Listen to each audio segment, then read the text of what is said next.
అందుకే మహానుభావుడు పేరాల భరతశర్మ గారు శారదానంద లహరి చేస్తూ ఒక అద్భుతమైన మాట అన్నారు. గబుక్కుని అంటాను, అవి ఎప్పుడో చదివిన పుస్తకాలు గుర్తుందో లేదో తెలియదు ఆ పద్యం. ఒక్కడు ఇంగుముఖంబులను మరొక్కడు ఆరుముగాలతోడని అక్కున పాలుత్రావా జగమంతయు బిడ్డలు కన్న తల్లి ఎక్కట నుండి చేపెదుకో ఇనబింబము చంద్రబింబము తక్కక నీ యురంబనను దల్పకయున్న అహర్నిశల్ సతీ అంటారు. అందులో ఆయన అంటారు, అమ్మా నీకున్నవి 2 స్థనాలు. అమ్మవి కదా, అన్నం పెట్టడం అంటే పాలివ్వాలి. పాలివ్వడానికి నీ 2 పిల్లలు ముందు నీ కడుపున పుట్టిన వాళ్ళు తొడల మీద కూర్చున్నారు నీకు. ఒకడు 7 ముఖం వాడు, ఇంకొకడు 6 ముఖాల వాడు. వీళ్ళిద్దరూ తాగుతున్నారు 2 స్థానాలు. ఒక్కడు 7 ముఖం బోనను, వాడు ఆకలి తీరుతుందా? తాగుతుంటే జీర్ణమైపోతుంది. ఇంకొకడు 6 ముఖాల వాడు, వాడు ఒక ముఖంతో తాగుతాడు, 2వ ముఖం పెడతాడు, 3వ ముఖం పెడతాడు, 4వ ముఖం పెడతాడు, 5వ ముఖం పెడతాడు, 6వ ముఖం పెడతాడు. 6వ ముఖానికి తృప్తి వచ్చేప్పుడు 1వ ముఖానికి ఆకలి మళ్ళీ తాగుతుంటాడు. ఇంకా మాకెప్పుడు అన్నం పెడతామమ్మా? ఒక్కడు 7 ముఖంబులను మరొక్కడు 6 ముఖాలతోడ జగమంతయు బిడ్డలు కన్న తల్లి నేడెక్కడ నుండి చేపెదకో, మాకెప్పుడు పెడతామమ్మా అన్నం అని పిల్లలు అంటారేమో. మేము మాత్రం పిల్లలం కామా అంటామేమోనని ఆవిడ ఏం చేసిందంటేట, ఇనబింబము చంద్రబింబము తక్కక నీ రంబమును దాల్చిన అహర్నిశం సతి. ఆవిడ సూర్యబింబాన్ని చంద్రబింబాన్ని రెండింటినీ తన స్థలములుగా ఉంచుతుంది. సూర్యబింబం యొక్క కిరణముల చేత మనం ఆ ఆకులలో ఉండేటటువంటి ఆకుపచ్చటి పదార్థం తయారవుతుంది. అందులోంచి కాయలు పళ్ళు అన్నీ వస్తాయి. అలాగే దొరికాయి కదా అని అన్నీ తినేస్తే అజీర్తి పట్టుకుంటే చంద్రుడి చేత ప్రకాశించి ఔషధులు మనకి వైద్యానికి దొరుకుతాయి. అందుకని పిల్లలు ఎక్కువ తింటే వైద్యం చేయడానికి ఔషధుల్ని ప్రకాశింపజేయడానికి చంద్రుణ్ణి, అందరికీ అన్నం దొరకడం కోసం చెట్లు పంటలు పెరగడానికి సూర్యుణ్ణి, ఇద్దరినీ తన యొక్క స్థలములుగా పెట్టుకుని మన అందరికీ కూడా అమ్మే అన్నం పెడుతోందన్నారు పేరాల భరతశర్మ. కాబట్టి ఆ తల్లి బిడ్డలందరికీ అన్నం పెట్టే తల్లి. కాబట్టి ఎప్పుడు ఇలా పట్టుకుని ఉంటుంది. కేవలం అన్నం పెట్టడం కాదు, అమ్మా అని పిలిస్తే చాలట, కోరిక తీరుస్తుంది. అభయం అమ్మా అన్నాడు అనుకోండి, ఎంత నిర్భయత్వమో. ఏమి తెలుసు పసిగుడ్డుకి? రైల్లో స్లీపర్ క్లాస్ లో వెళ్ళిపోతుంటాడు మంచి రోహిణీ కార్తీ. ఆ మిడిల్ బెత్తవాడు అప్పర్ బెత్తవాడు గాలి ఇట్లేదని కిటికీలు పైకెత్తేస్తారు. లోయర్ బర్త్ లో పడుకుంటుంది చంటి పిల్లాన్ని నెట్టుకుని. వాడు ఇలా పొట్టలోకి దూరి దూరి దూరి దూరి పడుకుంటాడు. ఇట్నుంచి రైలు ఎడుతూ ఉంటుంది, అట్నుంచి రైలు పెద్ద కూత వేసుకుంటూ ఇలా వెళ్ళిపోతుంది. ఆ కూతకి రైలు చప్పుడికి గాఢ నిద్రలో ఉన్న పిల్లవాడు ఉలిక్కి పడతాడు. ఇంత నిద్రలో ఉన్న అమ్మ ఉలిక్కి పడిన ఆ పసిగుడ్డు మీద చెయ్యేసి ఇలా దగ్గరికి లాక్కుంటుంది. వాడికి ఏమర్థం అవుతుందో, అమ్మ కడుపు అమ్మ చెయ్యి తగలగానే వాడు నిర్భయత్వాన్ని పొంది మళ్ళీ నిద్రపోతాడు. అమ్మ చేతికి అమ్మ కడుపుకి అమ్మ ఒంటికి అంత శక్తి. అమ్మ అంటేనే రాశీభూతమైన నిర్భయత్వం. అమ్మ చెయ్యి తగిలితే అంత సంతోషం. అటువంటి అమ్మ ఆ తల్లి జగజ్జనమి. అటువంటి తల్లి అమ్మా అని నిజంగా ఆర్తితో వెళ్ళి అడిగిన వాడు ఎవడి కోరిక తీర్చరు. అది వైదికమైతే ధార్మికమైతే. అందుకనిట కోరిక తీర్చడానికి ఆయుధ రూపంలో పెడుతుంది. తినరా కొడకా ఉభౌ తన్వీ కుంభౌ మణిగణక సంభావిత గుణౌ తథానా పాణిభ్యామృతరస మృష్టాన్న కలితౌ కళాఢ్యా కళ్యాణీ దళిత సదనా శ్రీ గిరతి శరసస్యతౌ భ్రమర్యంబా రచయితు మదిష్టార్థ విభవం అంటారు. రచయితు మదిష్టార్థ విభవం. నా యొక్క కోరిక తీర్చడానికి ఆమె బంగారు పాత్ర చేతిలో పట్టుకుని మణిగణకచితమైన తెడ్డు పట్టుకుని పాయస రూపంలో వడ్డించి కోరిక తీరుస్తుంది. కాబట్టి ఆ తల్లి కామాక్షి. నేను పరమశివుడి కాళ్ళు పట్టాలి అని అనుకున్నాను అనుకోండి, నేను ధ్యానమనందు నా మనసు కదలకుండా నిలబెట్టి కాళ్ళు పట్టాలి. నా భార్య పరమేశ్వరుడి కాళ్ళు పట్టాలనుకుందనుకోండి, నేను పడుకునుండగా వచ్చి నా కాళ్ళు పడితే పరమశివుడి కాళ్ళు పట్టినట్టే ఆమె ఖాతాలో వేసేస్తాడు. ధర్మశాస్త్రం అంతే. నేనేమి మీతో అబద్ధం మాట్లాడటం లేదు, నేను శాస్త్రమే మాట్లాడుతున్నాను. కాబట్టి ఇప్పుడు ఏమవుతుందంటే, ఒక ఆడదానిగా ఆమె ఏది చేస్తోందో భర్తకి అవన్నీ పరమేశ్వర సేవల కిందే తీసుకుంటారు. పరమేశ్వరునికి సేవ చేసేటప్పుడు మనసు కూడా అంత పవిత్రంగా అంత ప్రేమతో నేను చేస్తున్నానని చెప్పడానికి ఉత్తి బోడి చేత్తో చెయ్యడం కుదరదు కాబట్టి పురుషుడు పవిత్రం ఎలా పెట్టుకుంటాడో అలా స్త్రీ గాజులు వేసుకుని పెడుతుంది. ఆ చేతి గాజులు ఘల్ ఘల్ అంటుంటాయి వేస్తున్నప్పుడు. అది అలంకృతమైనటువంటి హస్తము. ఆ చేతికి ఒక మర్యాద. ఆ గాజులతో వడ్డిస్తోంది అంటే ఆమె పరమేశ్వరుడికి వడ్డించగలిగినటువంటి అదృష్టాన్ని పొందింది కాబట్టి, ఆ చెయ్యి అంత గొప్ప పని చెయ్యగలుగుతోంది కాబట్టి ఆ అదృష్ట సూచనగా గాజులతో వడ్డిస్తుంది. అది భర్త ఏ కారణం చేతనైనా శరీరం వదిలిపెట్టేసిన స్త్రీ అనుకోండి, ఆమె శరీరంతో ఉన్న ఆమెకు ఆ భాగ్యం ఆగిపోయింది. ఇక ఆమెకు ఆ భాగ్యం లేదు. ఆమె పరమేశ్వరుడికి బాలభోగం చేయలేదు. పరమేశ్వరుడికి ఆమె మహానైవేద్యం చెయ్యలేదు అంటే భర్త రూపంలో పెట్టలేదు, పరమేశ్వరుడికి కాళ్ళు పట్టినట్టు పట్టలేదు. కాబట్టి ఇప్పుడు ఆమె చేతికి ఆ అధికారం పోయింది, అదృష్టం పోయింది. ఇప్పుడు అలా చేసుకునే అవకాశం లేదు. కాబట్టి ఆమె గాజులు వేసుకోదు. గాజులు ఉన్నాయి అంటే ఒక సువాసిని వేసుకోకపోతే అదొక దారుణమైన విషయం. ఆమెకి తన చేతికి ఉన్న వైభవం ఏమిటో అర్థం కాలేదు. పరదేవత ఎంత గొప్పగా ఆమెని అనుగ్రహించిందో ఆ అనుగ్రహాన్ని ఆమె తెలుసుకోలేకపోయింది అని గుర్తు. అమ్మవారు ఏది చేస్తున్నా మీరెప్పుడూ ఒకటి గుర్తు పెట్టుకోవాలి. శంకరాచార్యుల వారు ప్రత్యేకించి అమ్మవారి గురించి మాట్లాడేటప్పుడు మొట్టమొదట ఆయన దృష్టిలో పెట్టుకుని మాట్లాడేది ఏది అంటే, ఆమె చేసినదేదో అది లోకమునకు ఆదర్శమవుతుంది ఆచారంగా. ఆ తల్లి మొట్టమొదటి ఇల్లాలు. మీతో నేను 1కి 10 మార్లు మనవి చేస్తున్నాను. వాళ్ళది ఆది కుటుంబం, మొట్టమొదటి కుటుంబం. ఆమెయే మొదటి ఇల్లాలు లోకంలో. అయినప్పుడు ఆమె ఏది చేస్తోందో అది లోకమునకు ఆచరణీయమవుతుంది, ఆదర్శమవుతుంది. కాబట్టి ఆ తల్లి భర్తని అనుగమిస్తోంది పతివ్రతగా అని చెప్పడానికి వేటిని ఆధారంగా తీసుకోవాలో, అన్యోన్యతకి ఏది ఉదాహరణగా నిలబడుతుందో దాన్ని శంకరాచార్యుల వారు ఆవిష్కరిస్తారు.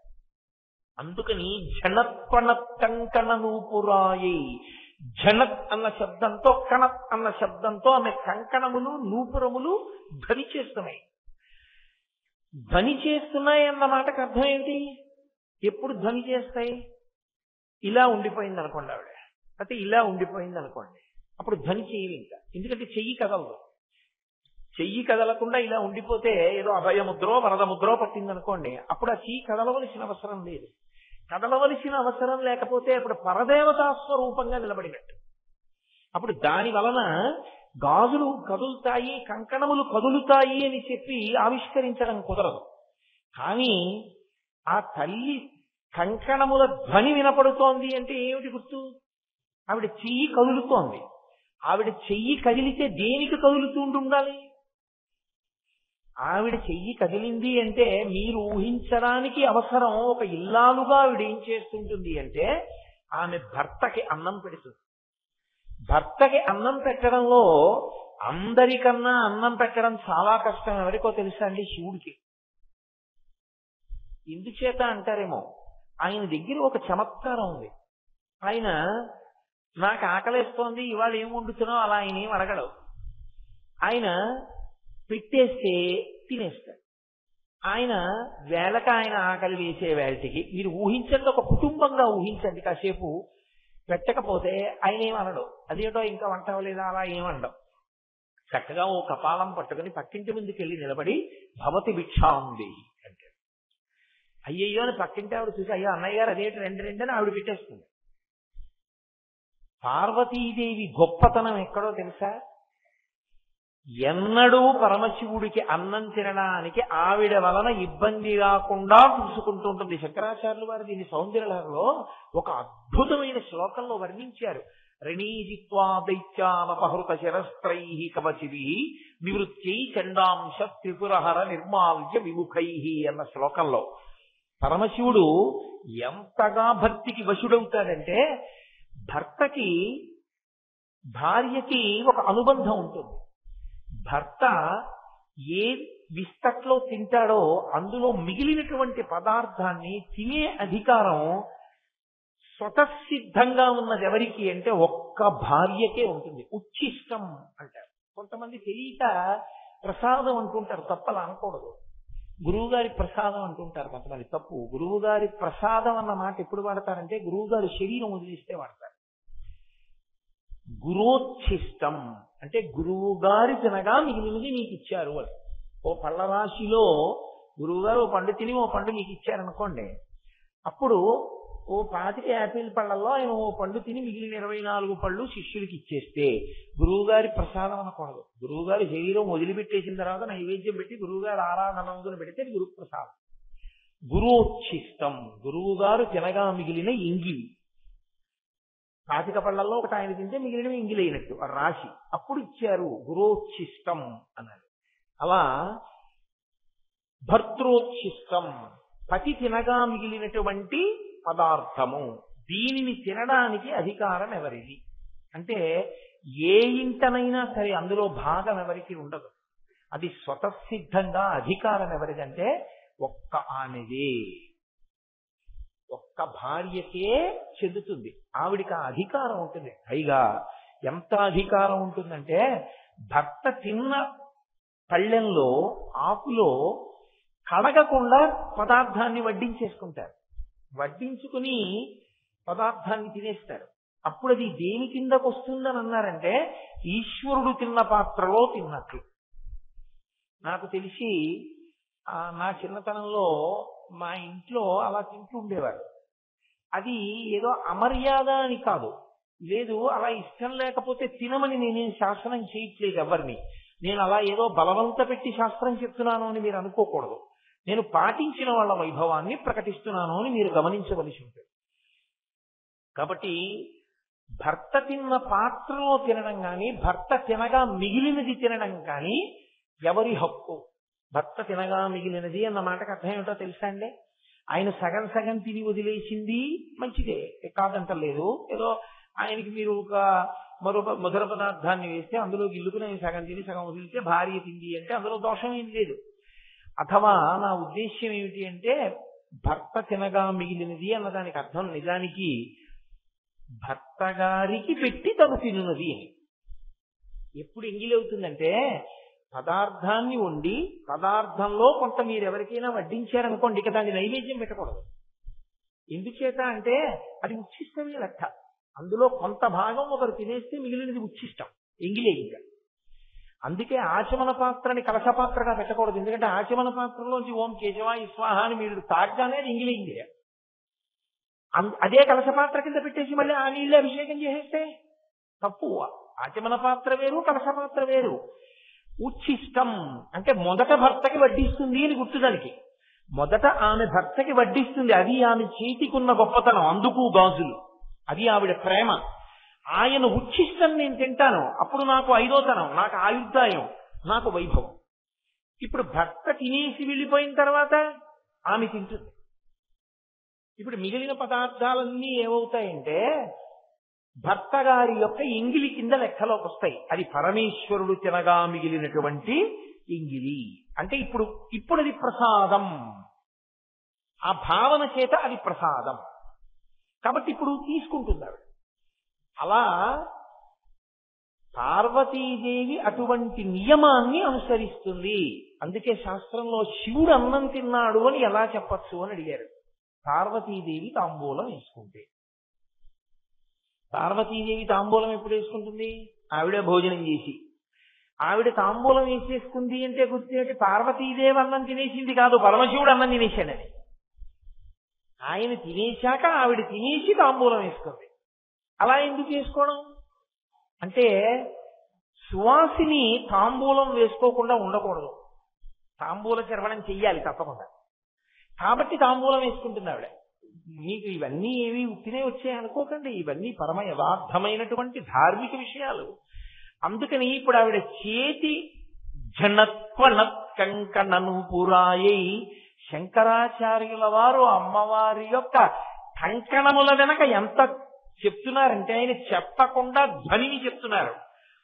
ధ్వని చెప్పలేదనుకోండి, ఆమె చేతికి కంకణములు కదలకుండా ఉన్నాయి అంటే ఆమె ముద్ర పట్టి పరదేవతగా ఉంది. పరదేవతగా మాట్లాడటం లేదు ఇప్పుడు, అన్యోన్య దాంపత్యంగా అర్ధనారీశ్వర స్వరూపంగా చెప్తున్నారు.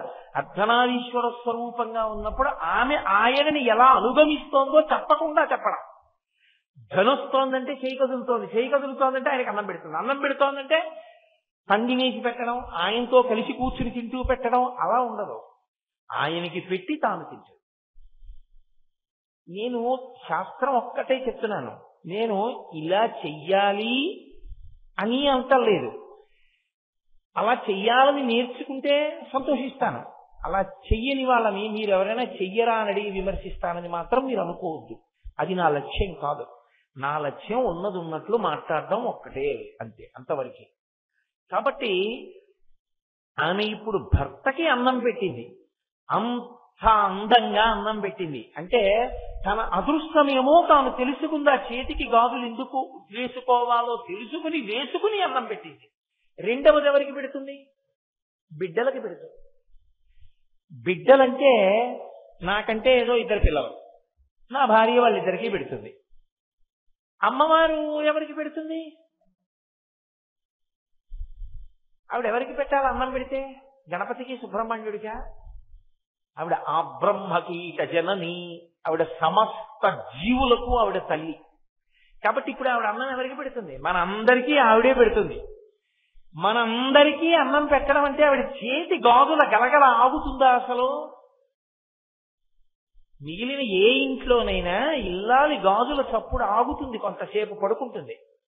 అమ్మవారి యొక్క గాజుల చప్పుడు ఆగే అవకాశం ఉంటుందా? ఉండదు. తల్లి పెడుతూనే ఉంటుంది. అది ఆవిడ ఔదార్యం, ఆవిడ కారుణ్యం. అప్పుడు ఆమె ఎవరు? అన్నపూర్ణ. ఇది తెలుసుకోమని శంకరాచార్యుల వారి ఉద్దేశం. ఆమె కేవలము శివుని ఇల్లాలుగానే కాదు, నీకు తల్లిగా ఇప్పుడు అన్నపూర్ణ స్వరూపంగా నిలబడింది. అన్నపూర్ణ స్వరూపంగా ఇప్పుడు ఆవిడ ఏం చేస్తుంది? కరువు లేకుండా చూస్తుంది. దీన్ని చాలా జాగ్రత్తగా పట్టుకోవాలి. శంకరులు ఒక మాట అన్నారంటే లోపల చాలా నిగూఢమైనటువంటి భావం ఉంటుంది. కరువు వచ్చిందండి అన్నాను అనుకోండి, నేను ఆ ఊళ్ళో కరువు వచ్చిందండి అన్నాను. ఆ ఊళ్ళో కరువు వచ్చిందండి అంటే పత్తిక, బట్టక, జనుముక, నువ్వులుక, వేపాక్క అని అడుగుతారా? కరువు వచ్చిందండి అంటే తినడానికి లేదంటారా? కరువు అన్న మాట నేను పక్కన ఏమీ కలపకుండా చెప్పాను అనుకోండి, కరువు వచ్చింది అన్నాను. దేనికి కరువు వచ్చినట్టు? అన్నానికి కరువు వచ్చిందని అర్థం. మనకి తినడానికి గింజలు లేకపోతే పశువుకు తినడానికి గడ్డి లేదు కాదు. అందరికీ కరువు వచ్చింది. కరువు వచ్చింది అంటే ఎవరికి కరువు వచ్చింది? ఏది కరువు వచ్చింది? ఈ రెండు ఉండవు. కరువు వచ్చింది అంటే అందరికీ కరువు వచ్చింది, అన్నమే కరువు వచ్చింది. అదొకటి కరువు వచ్చి మిగిలినవి ఎన్ని సమృద్ధిగా ఉన్నా ఉపయోగం ఉండదు. మీరు గమనించండి. బోలెడన్ని బట్టలు ఉన్నాయి, బోలెడన్ని నగలున్నాయి, కావలసినంత పెట్రోల్ ఉంది, బోలెడన్ని కార్లు ఉన్నాయి, అన్నమే లేదు. ఏమైనా ఉపయోగం ఉందా? ఏమీ ఉపయోగం లేదు. అవి ఏమీ లేవు, అన్నం ఉంది. చాలా బతుకుతాడా? బతుకుతాడు. కరువు లేకుండా చెయ్యగలిగిన తల్లి అన్నపూర్ణమ్మ. అన్నపూర్ణ అంటే చాలా మంది ఏమంటారంటే అన్నం పెట్టే తల్లి అనుకుంటారు. అన్నం పెట్టే తల్లి అని వదిలేయడం కాదు, కరువు లేకుండా చెయ్యగలిగిన తల్లి అన్నపూర్ణమ్మ తల్లి. ఇప్పుడు అన్నం పెట్టే తల్లి అన్నాను అనుకోండి, ఏమిటండి మీకు అభ్యంతరం అంటారేమో. ఇప్పుడు నేను ఉద్యోగం చేస్తున్నానండి, నాకేదో కొంత జీతం వస్తుంది. కాబట్టి ఒకవేళ దేశంలో కరువు వచ్చినా నేను కనీసం ఒక పూట అన్నం తినడానికి కావలసినంత జీతం నాకు వచ్చేస్తుంది. ఒక పూట అన్నం తినడానికి కూడా లేక చచ్చిపోయే వాళ్ళు చాలా మంది అయిపోతారు నేను ఒక పూటే తింటే. నేను ఒక పూట అన్నమే తినే రోజు వచ్చిందనుకోండి, దేశంలో చచ్చిపోయే వాళ్ళ సంఖ్య చాలా వచ్చేసిందని గుర్తు. ఒక కేంద్ర ప్రభుత్వోద్యోగినై ప్రతి నెల కొన్ని వేల రూపాయల జీతం పుచ్చుకునే నేను ఒక్క పూట అన్నమే తినగలిగితే, ఇక నాకన్నా చాలా కింద స్థాయిలో ఉండే కొన్ని వేల మంది బ్రతుకు ఏమైపోయిందని గుర్తు. అందుకని అన్నం తినడం ప్రధానం కాదు. అన్నం పెడుతుంది అంటే ఎవరన్నం తిన్నట్టు అన్న ప్రశ్న వస్తుంది. కరువు రాకుండా చూస్తుంది. కరువు రాకుండా చూడటము అన్న మాటలో మళ్ళీ ఏ అర్థం ఉంటుంది అంటే, మీరు వేసినటువంటి గింజలు మొక్కలుగా పెరగడానికి వీలైన రీతిలో వర్షం కురవడం, వీలైన రీతిలో గాలి వీచడం, వీలైన రీతిలో వాతావరణం ఉండడం, క్రిమికీటకాదులు పెరిగిపోకుండా ఉండడం, మీరు కోతలు కోద్దామనుకున్న వాటికి అకాలపు వర్షాలు పడిపోయి పంట నాశనం అయిపోకుండా ఉండడం, తెచ్చిన దాన్ని గాజలో పెట్టిన దాన్ని మళ్లీ పంట వచ్చేంత వరకు హాయిగా వండుకుని తిని సుఖంగా ఉండగలగడం, ఇదంతా చూసే తల్లికి అన్నపూర్ణమ్మని పేరు. అందుకే శంకర భగవత్పాదుల కవిత్వం అంటే అలా ఉంటుంది. శంకరులు అన్నపూర్ణాష్టకం చేశారు. అన్నపూర్ణాష్టకంలో ఆయన నిత్యానందకరీ వరాభయకరీ సౌందర్య రత్నాకరీ నిర్ధూతాకిల ఘోర పాపనికరీ, ఘోర పావనకరీ అంటుంటారు, పొరపాటు అలా అనకూడదు. ఘోర పాపనికరీ ప్రత్యక్ష మహేశ్వరి ప్రాళీయాచల వంశ పావనకరీ కాశీపురాధీశ్వరి భిక్షాం దేహి కృపావలంబనకరీ మాతా అన్నపూర్ణేశ్వరి అన్నారు. మనకు అన్నం పెట్టు. ఆయన ముందు అమ్మవారిని అనేక విశేషణాలతో పిలిచారు. నిత్యానందకరి, వరా అభయకరి అంటూ కొన్ని కొన్ని ముద్రలు అమ్మవారి వైభవం చెప్పి అమ్మ అన్నం పెట్టు మకుటంగా చెప్పారు. అమ్మ అన్నం పెట్టు, అమ్మ అన్నం పెట్టు, అమ్మ అన్నం పెట్టు అన్నప్పుడు ఆ అష్టకం ఎవరికి అన్వయం అవుతుంది? శంకరాచార్యుల వారికి అన్వయం అవుతుంది. నేను చదివాను అనుకోండి, ఎవరికి అన్వయం అవుతుంది? భిక్షాందేహి, అమ్మ భిక్షం అడుగుతున్నాను అన్నం పెట్టు అన్నాను అనుకోండి, ఇప్పుడు ఎవరికి అన్నం పెట్టాలి? ఆవిడే నాకు.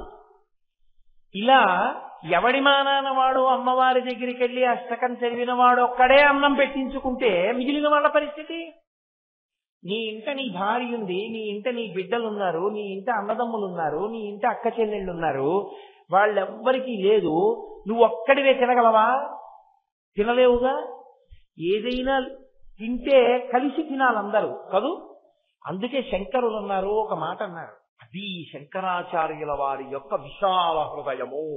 అందుకే శంకరుల కవిత్వము వంటి కవిత్వము చేయగలిగిన వాడు లోకమునందు లేడు. ఆయన అన్నారు, మాతాచ పార్వతీదేవి పితాదేవో మహేశ్వర బాంధవాః శివభక్తాశ్చ స్వదేశో భువనత్రయం. శంకరులు సన్యాసి, బంధువులు ఎలా ఉంటారు ఆయనకి? అందుకే ఆయన అన్నారు, మాతాచ పార్వతీదేవి, మా అమ్మ పార్వతీదేవి, పితాదేవో మహేశ్వర, మా నాన్నగారు మహేశ్వరుడు పరమశివుడు, బాంధవాః శివభక్తాశ్చ, శివభక్తులందరూ, శివభక్తులు అంటే విష్ణు భక్తుల్ని వేరు చేశారని మీరు అనుకోకూడదు. శివ అన్న శబ్దం విష్ణు సహస్రంలో విష్ణువు కూడా ఉంది. బాంధవాః శివభక్తాశ్చ, నాకు బంధువులు ఉన్నారు, ఎవరో తెలుసా? భక్తులందరూ నా బంధువులే. స్వదేశో భువనత్రయం, ఈ మూడు లోకాలు నేను ఉండేటటువంటి ఇల్లు. ఇప్పుడు శంకరాచార్యుల వారికి అమ్మవారు అన్నం పెట్టాలంటే ఎవరెవరికి పెట్టాలో ఆయన అర్థం, వీళ్ళందరికీ కూడా పెట్టి నాకు పెట్టమ్మా, ఇది వారి ఔదార్యం. అంతే తప్ప అమ్మ నాకు ఒకటికే పెట్టానని అన్నపూర్ణాష్టకం చేయలేదు. అంటే అథవా శంకర భగవత్పాదుల ఉద్దేశ్యం ఏమిటి? కరువు లేకుండా ఉంచమ్మా నా జాతిని, కరువు లేకుండా ఉంచమ్మా నా ప్రజల్ని అని. అంత పరమోదారులై వారు అన్నపూర్ణాష్టకం చేశారు శంకర భగవత్పాదులు. నీవు కూడా అన్నపూర్ణాష్టకం చెయ్యకుండా, అన్నపూర్ణాష్టకంలో ఒక శ్లోకమైనా చెప్పకుండా అన్నం తినకూడదు. ఎందుకని? ఆ తల్లి అనుగ్రహం లోపించిందా పంట చేతికి రాదు, చేతికొచ్చినా నోట్లోకి వెళ్ళదు, నోట్లోకి వెళ్ళినా జీర్ణం కాదు, జీర్ణమైనా సరైన బుద్ధి పుట్టదు, బుద్ధి సరైనది పుట్టనప్పుడు నువ్వు ఎంత బలంగా ఉన్నా ఉపయోగం లేదు.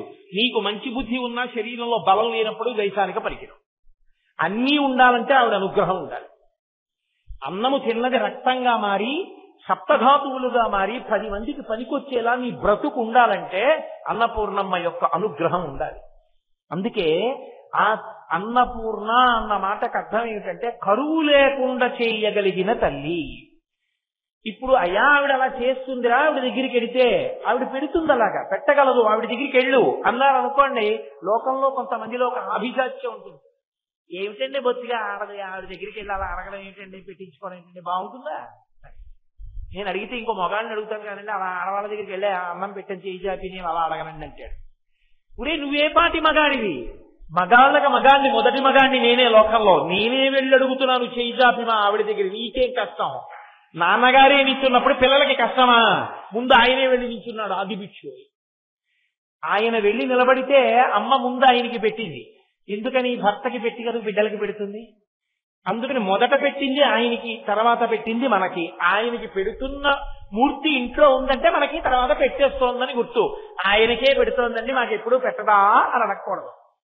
అమ్మాయికి పెట్టింది అంటే తర్వాత మనకే పిలిచి పెట్టేస్తుంది. పైగా ఆయన మొదటి ముద్ద ఇలా నోట్లో పెట్టుకుంటే ఏమంటాడు? అరే పిల్లలు తిన్నారా? లేదు, మీరు తిన్నాక పెడతాను. ఇప్పుడు ఆయన గంట సేపు కబుర్లు చెప్తూ తింటాడా? పిల్లలు నకనకలాడుతున్నాడు, గబగబా తినేసేసి పిల్లలకి పెట్టేసి విస్తళ్ళేసే ఈలోగా వెంటనే చేసేస్తుంటూ వాళ్ళకి వడ్డన చేసే లోపల నేను భోజనం అయిపోతుంది. తినండి ఇప్పుడు. అమ్మ పిల్లలు కలిసి తింటారు. మీరు ఒకటి గుర్తుపెట్టుకోండి, ఆయనకి పెడుతోంది అంటే అర్థం ఏమిటి? ఆ తర్వాత ఆవిడ మనతో కలిసి తింటుంది అని గుర్తు కాదు. అమ్మ భర్తకొకడికే ముందు పెడుతుంది, ఆ తర్వాత పిల్లలకి పెట్టి తన ఒక్కటి కూర్చోదు. పిల్లలకి పెట్టేటప్పుడు నలుగురు పిల్లల్ని చుట్టూ పెట్టుకుని తన మధ్యలో కూర్చుని ఇటువైపుకి తను కూర్చుని వాళ్ళకి పెడుతూ తను పెట్టుకుంటూ తను తింటూ ఒరే ఇంకా కూర వేసుకోలేదరా బాగుందిరా అని చక్కగా తను తింటూ వాళ్ళకి పెడుతుందమ్మ. అంటే అన్నపూర్ణమ్మ మూర్తి ఇంట్లో ఉంది, అన్నపూర్ణమ్మకి నమస్కారం చేసి తినడం అలవాటైందంటే నీ ఇంట్లో నీతో పాటుగా ఎవరు తింటారని గుర్తు. ఆవిడ కూడా తింటుందని గుర్తు. ఆవిడ పెట్టి తింటుంది కాదు. అప్పుడు ఆవిడ చేతి గాజులు నీ ఇంట కదులుతాయి. నీ ఇంటి ఇల్లాలు ఎవరుందో ఆవిడిలోకే ప్రవేశిస్తుంది ఆవిడ, గృహలక్ష్మి కాబట్టి. ఇప్పుడు ఆవిడ చేతి గాజుల గలగలలు పరదేవతా చేతి గాజుల గలగలలు కాబట్టి ఆ ఇంట అన్నానికి లోటు కాదు, ఆ ఇంట అన్నం దొరుకుతుంది. అందుకే ఎప్పుడెప్పుడు అమ్మవారు అన్నం పెట్టిందని చెప్పినా అమ్మవారి చేతుల గాజుల గలగలలు కూడా వెంటనే చెప్తారు, చెప్పకుండా విడిచిపెట్టరు. కాశీఖండంలో శ్రీనాథ మహాకవి ఒక అద్భుతమైనటువంటి పద్యాన్ని ఇచ్చారు. మహానుభావుడు అనుభవించాడు తత్వాన్ని. వ్యాస మహర్షి కాశీలో అన్నం దొరకలేదు. అన్నం దొరకలేదంటే దొరకక కాదు, కాశీపట్టణం ఒక్క దాంట్లోనే ఒక విచిత్రమైన ఆచారం ఉంది. మీరు ఎప్పుడైనా చూశారో లేదో, కాశీపట్టణంలో ఎవరి ఇంట్లోనైనా ఎవరైనా చనిపోయి శవం ఇంట్లో ఉన్నా సరే ఎవరైనా వచ్చి అన్నం అడిగితే పెట్టేస్తారు అక్కడ. తప్ప ఇంట్లో శవం ఉంది అన్నం పెట్టమన్న మాట లేని ఏకైక స్థలం కాశీపట్టణం. కాశీపట్టణంలో అన్నం దొరకకపోవడం అన్నది ఉండదు. కాశీలో ఎక్కడో అక్కడ మీకు అన్నం పెట్టేస్తారు ఎవరో. అది కాశీపట్టణానికి ఉన్న వైభవం అసలు. అందుకంటే అన్నపూర్ణ తిరుగుతుంది మధ్యాహ్నం వేళ ఆవిడ. అటువంటి కాశికాపట్టణంలో పరమశివుడు నియమం విధించాడు, వ్యాసుడికి అన్నం దొరకకుండా చెయ్యి, చూస్తా ఎంత వైరాగ్యంతో నిలబడతాడో అన్నాడు. అన్నం దొరకకపోయేసరికి వ్యాసుడికి ఎక్కడ లేని కోపం వచ్చి కాశీపట్టణాన్ని శపించబోయాడు. శపించపోతే ఆవిడ గబగబా బయటికి వచ్చిందో, ఒక బ్రాహ్మణ ఇల్లాలు రూపంలో పైకొచ్చింది. పైకొచ్చి ఎందుకో అలా శపిస్తున్నావు, మా ఇంట్లో భోజనం చేయి అంది. మీరు కొంచెం జాగ్రత్తగా గమనించండి, ఆవిడ మామూలుగా ఇలా పిలిచి ఎందుకంటే అంత కోపం, రండి మా ఇంట్లో భోజనం పెడతాను అందనుకోండి, గాజులు ఏం పెద్ద గల్ గల్ గల్ గల్ అనవు. ఇలా అంటే ఏమంటాయి పెద్ద, మా ఇంట్లో భోజనం చేయండి అంటే ఏమనవు. కానీ ఆకలితో ఉన్నవాడిని చూసి ఆవిడ ఊరుకోదు.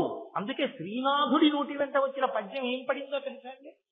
ఆయన అన్నాడు, వేద పురాణ శాస్త్ర పదవీ నదవీయసీన పెద్ద ముత్తైదువా కాశికానగర హాటక పీఠ శిఖాధిరూఢ అయి ఆదిమశక్తి సంయమీవరా ఇటు రమ్మని హస్త సంజ్ఞాదరలీల చేసే రత్న కటకాభరణంబులు కల్లు కల్లనం. ఇలా చేయబెట్టి రండి అనలేదుట. ఆకలితో ఉన్నవాడిని చూస్తే అమ్మ మనసు కొట్టుకుపోయి, ఎవరావిడ? ఆ తల్లి వేద పురాణ శాస్త్ర పదవీ నదవీయసి అయిన పెద్ద ముత్తైదువా. ఆవిడ పెద్ద ముత్తైదువా. ఆవిడ ఐదోతనానికి లోటు రావడం అన్న మాటే లేదు లోకంలో. అంత పెద్ద ముత్తైదువా, అయ్యాదిమశక్తి ఆదిపరాశక్తి, కాశికానగర హాటక పీఠ శిఖాధిరూఢ, కాశికాపట్టణంలో ఉండేటటువంటి పీఠాధిష్టాన దేవత ఇలా చెయ్యెత్తి సంయమీవరా ఇటు రమ్మని, ఇలా రా అన్నం పెడతాను, ఎందుకు అన్నం లేదని బాధపడతావు, ఏటో శాపం కూడా ఏంటి, ఇలా రా అని ఇలా ఇలా పిలిచిందిట. ఇలా ఇలా పిలిస్తే హస్త సంజ్ఞ ఆదరలీల చేసే, ఏదో పిలవడంలో కాశీని శపించబోతున్నాడని చెప్పి ఆపడానికి కోపం వెళ్ళరా, అన్నం పెడతానులే అనలేదుట. అన్నం లేక శపిస్తున్నాడని. చూడండి, పిల్లలు కొంచెం ఆలస్యం అయిందనుకోండి, అయిపోతుందిరా కుక్కర్లో, ఎలక్ట్రిక్ కుక్కర్లో పెట్టేసి ఇచ్చేయడం మర్చిపోయాను, ఇవాళ ప్రెషర్ కుక్కర్లో పెట్టేసాను అయిపోతుంది వంట, ఒక్క నిమిషం ఉంటుంది తల్లి. అది ఇంకా ఏదో కొద్దిగా కలపాలి, అది చస్ అని అందులోంచి స్టీమ్ బయటికి రావాలి, చల్లారాలి, చల్లారిన తర్వాత మూత తీయాలి, వడ్డించాలి. వీడికి ఎక్కడ లేని పాపం, నువ్వు ఎప్పుడు అంతేనమ్మా, అన్నం తొందరగా పెట్టమమ్మా, ఇబ్బంది వచ్చేస్తాను, ఎంత ఆకలిస్తుందో తెలుసామా అని వాడు చిరాకు పడిపోయి, ఈలోగా నేను అమ్మ చెగోడీలు తినేస్తానమ్మా అంటాడు. అమ్మ అంటుంది, చెగోడీలు తినేది ఎదురా, వండిన అన్నం ఏం చేయను, ఒక్క నిమిషం ఉండు నాన్న, ఒక్క నిమిషం ఉండు. వాడు అంత దెబ్బలాడుతున్నా విచిత్రం ఏంటంటే, అయ్యో పిల్లాడికి వేళ పట్టున అన్నంలే పెట్టలేకపోయానని తన తప్పుతో కుంగిపోతుంది తప్ప, ఏమిట్రా ఒక్క రోజుకి ఏం లాగి లెంపక ఏం కొట్టదమ్మా. పిల్లాడికి పాఠం అర్థం అవ్వకపోతే నా తప్పు వాడికి అర్థం అయ్యేటట్టు చెప్పలేకపోయాను అనుకునే మాస్టర్ లేకపోవచ్చు. వేళకి అన్నం ఉండకపోతే బాధపడే కొడుకుని చూసి నాది తప్పని కూలిపోతుంది తప్ప కొడుకుని కొట్టదు తల్లి. పెట్టేస్తున్నాను నాన్న అంటుంది. అమ్మ ప్రేమ అంటే అలా ఉంటుంది. ఆవిడ ఆదిమశక్తి, పెద్ద ముత్తైదువా, జగత్తులు కన్న తల్లి. ఆవిడ కోపగిస్తుందా వ్యాసుడి మీద? హస్తసము జ్ఞాదరలీల చేసే ఇది శ్రీనాథుడి యొక్క హృదయం అండి. అత్యంత ఆదరంతో ఇలా పిలిచింది, హస్తసము జ్ఞాదరలీల చేసే రా సంయమీవరా అంది. ఇలా అనేటప్పటికిట ఆ రత్న కటకాభరణంబులు గల్లు గల్లనన్, ఆవిడ చేతి గాజులు గల్లు గల్లు మన్నాయి. అంటే అన్నం పెట్టాలన్న తాపత్రయంలో పిలిచే అమ్మ పిలుపులో ఉండే ఆర్తి జగదంబ చేతి గాజుల సవ్వడిగా ఎలా ఉంటుందో శ్రీనాథుడు చూపించాడు. అది అమ్మవారి గాజుల చప్పుడంటే. అదే సామాన్యమైనటువంటి చప్పుడు కాదు. ఆ చప్పుడు భర్తృ శుశ్రూష. ఎప్పుడు ఆవిడ లక్ష్మీ స్వరూపిణిగా ఉన్నప్పుడు శ్రీ మహావిష్ణువు పాదములు ఒత్తుతుంది. ఆ పాదములు ఒత్తుతున్నప్పుడు ఆవిడ గాజుల చప్పుడు అవుతూ ఉంటుంది.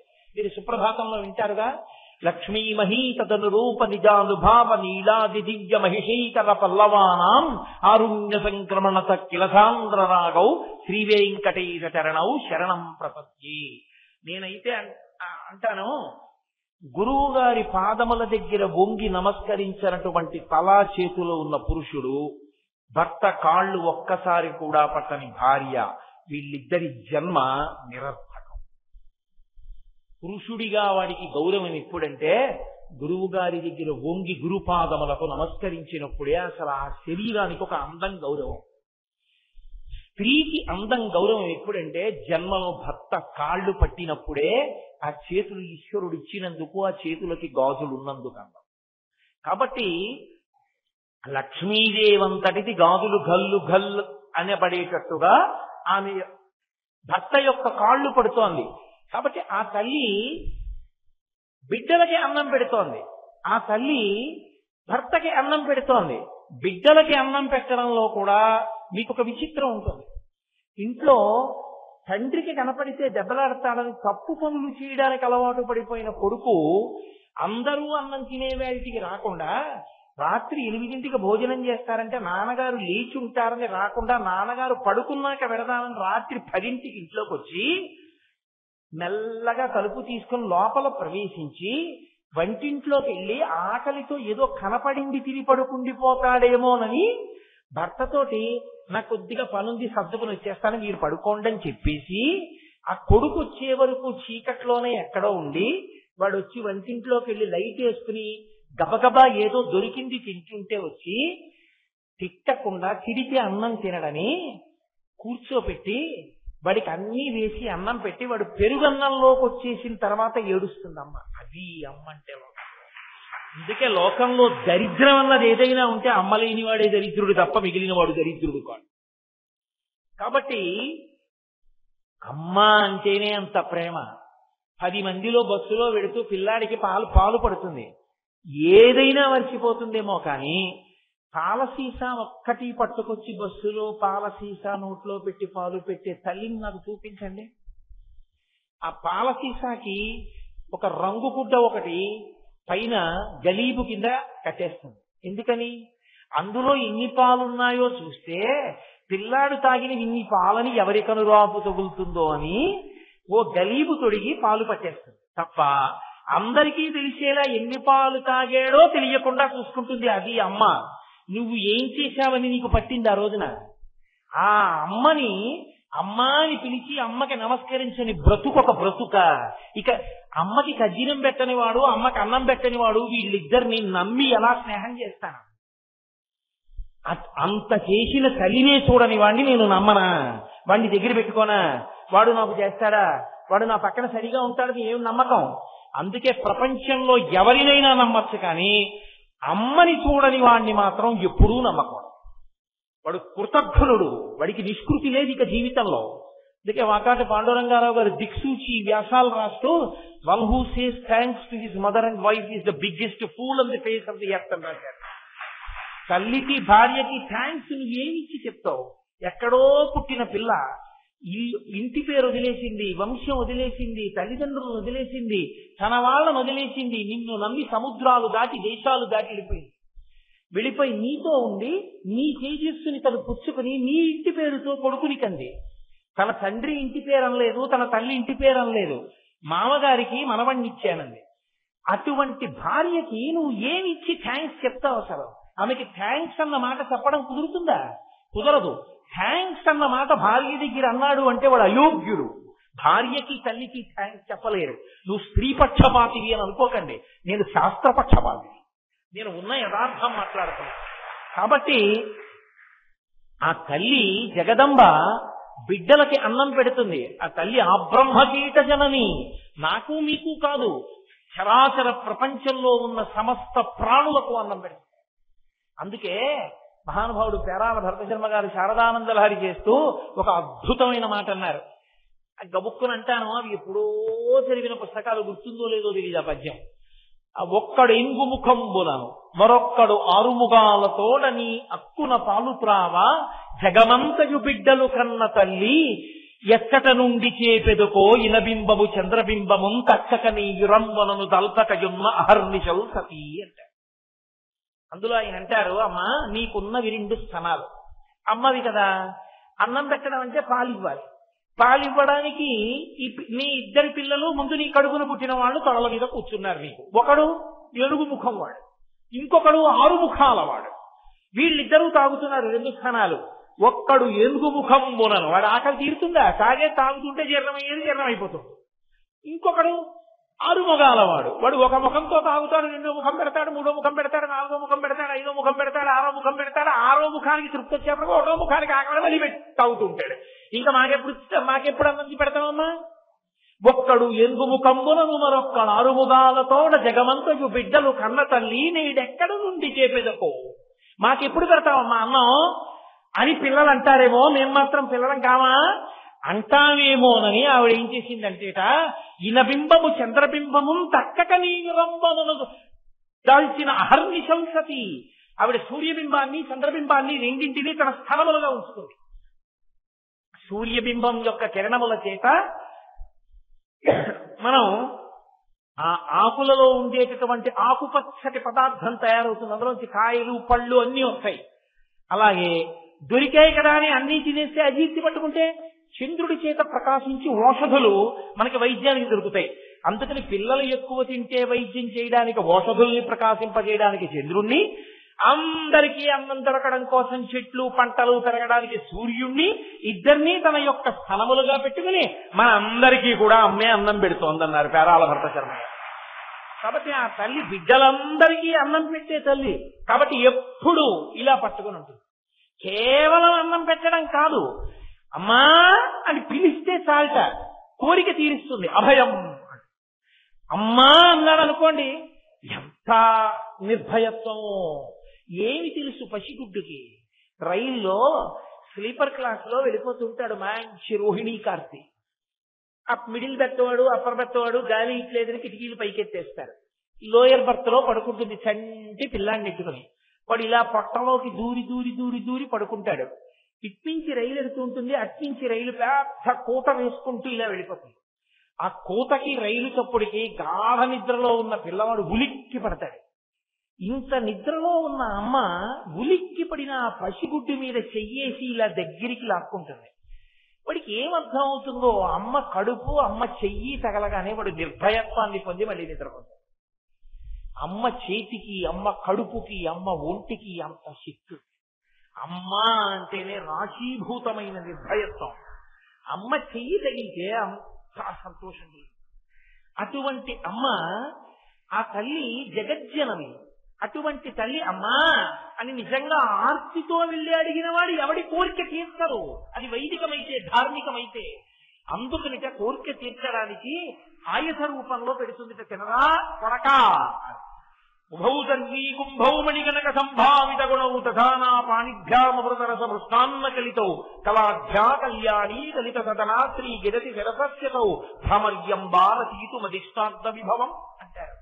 రచయితు మదిష్టార్థ విభవం, నా యొక్క కోరిక తీర్చడానికి ఆమె బంగారు పాత్ర చేతిలో పట్టుకుని మణిగణకసితమైన తెడ్డు పట్టుకుని పాయస రూపంలో వడ్డించి కోరిక తీరుస్తుంది. కాబట్టి ఆ తల్లి కామాక్షి, ఆవిడ ఏమి తీర్చలేదు కాబట్టి ఆమె కోరికలు తీరుస్తుంది. ఇక అతిథులకో, అసలు ఆవిడికి అతిథి అన్నవాడెవరు? ఆవిడ దగ్గర తినని వాడెవరు? ఎవరు? ఎక్కడ ఏది తిన్నా మా అమ్మ పెట్టిన భిక్షే, కొత్తగా తినడానికి ఏం ఉండదు. కాదు, లౌకిక మర్యాద యందు ఆలోచించినప్పుడు అతిథికి ఔపోసన కూడా భర్త పోసుకోవడానికి వీలుగా ఏర్పాటు చేస్తుంది. కాశీఖండంలో వ్యాసుడికి అన్నం పెట్టినప్పుడు అలాగే ఏర్పాటు చేసింది, అలాగే ఏర్పాటు చేసి అన్నం పెట్టింది. కాబట్టి భర్తకి ఫలితం ఇప్పుడు ఇంటికి వచ్చినటువంటి వాడు భోజనానికి వచ్చాడు, అందుకే మా ఇంట్లో భోజనానికి రండి అనరు. మా ఇంట్లో భోజనానికి రండి అని పిలవడం ఏదో మీ క్షుద్బాధ తీరడానికి కాస్త అన్నం పెడతాను రండి అని పిలవడం. అందుకే భోజనానికి రండి అనరు. అయ్యా మా ఇంట్లో దేవతార్చన చేతులు గాని రండి అంటారు. ఆయన వెళ్ళి కూర్చుంటే పదార్థములన్నీ వడ్డించి ఔపోసన వడ్డిస్తారు. ఆఖరణ చేతిలో హస్తోదకం అని వేస్తారు.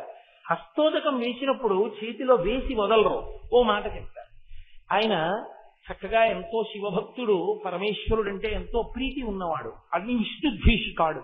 ఆయన దగ్గరికి వెళ్లి హస్తోదకం వేసి విశ్వనాథ స్వరూపాయ బ్రాహ్మణాయ తుభ్యం నమః, విశ్వేశ్వరుడు నా ఇంటికి నీ రూపంలో వచ్చాడు అని హస్తోదకం వేస్తారు.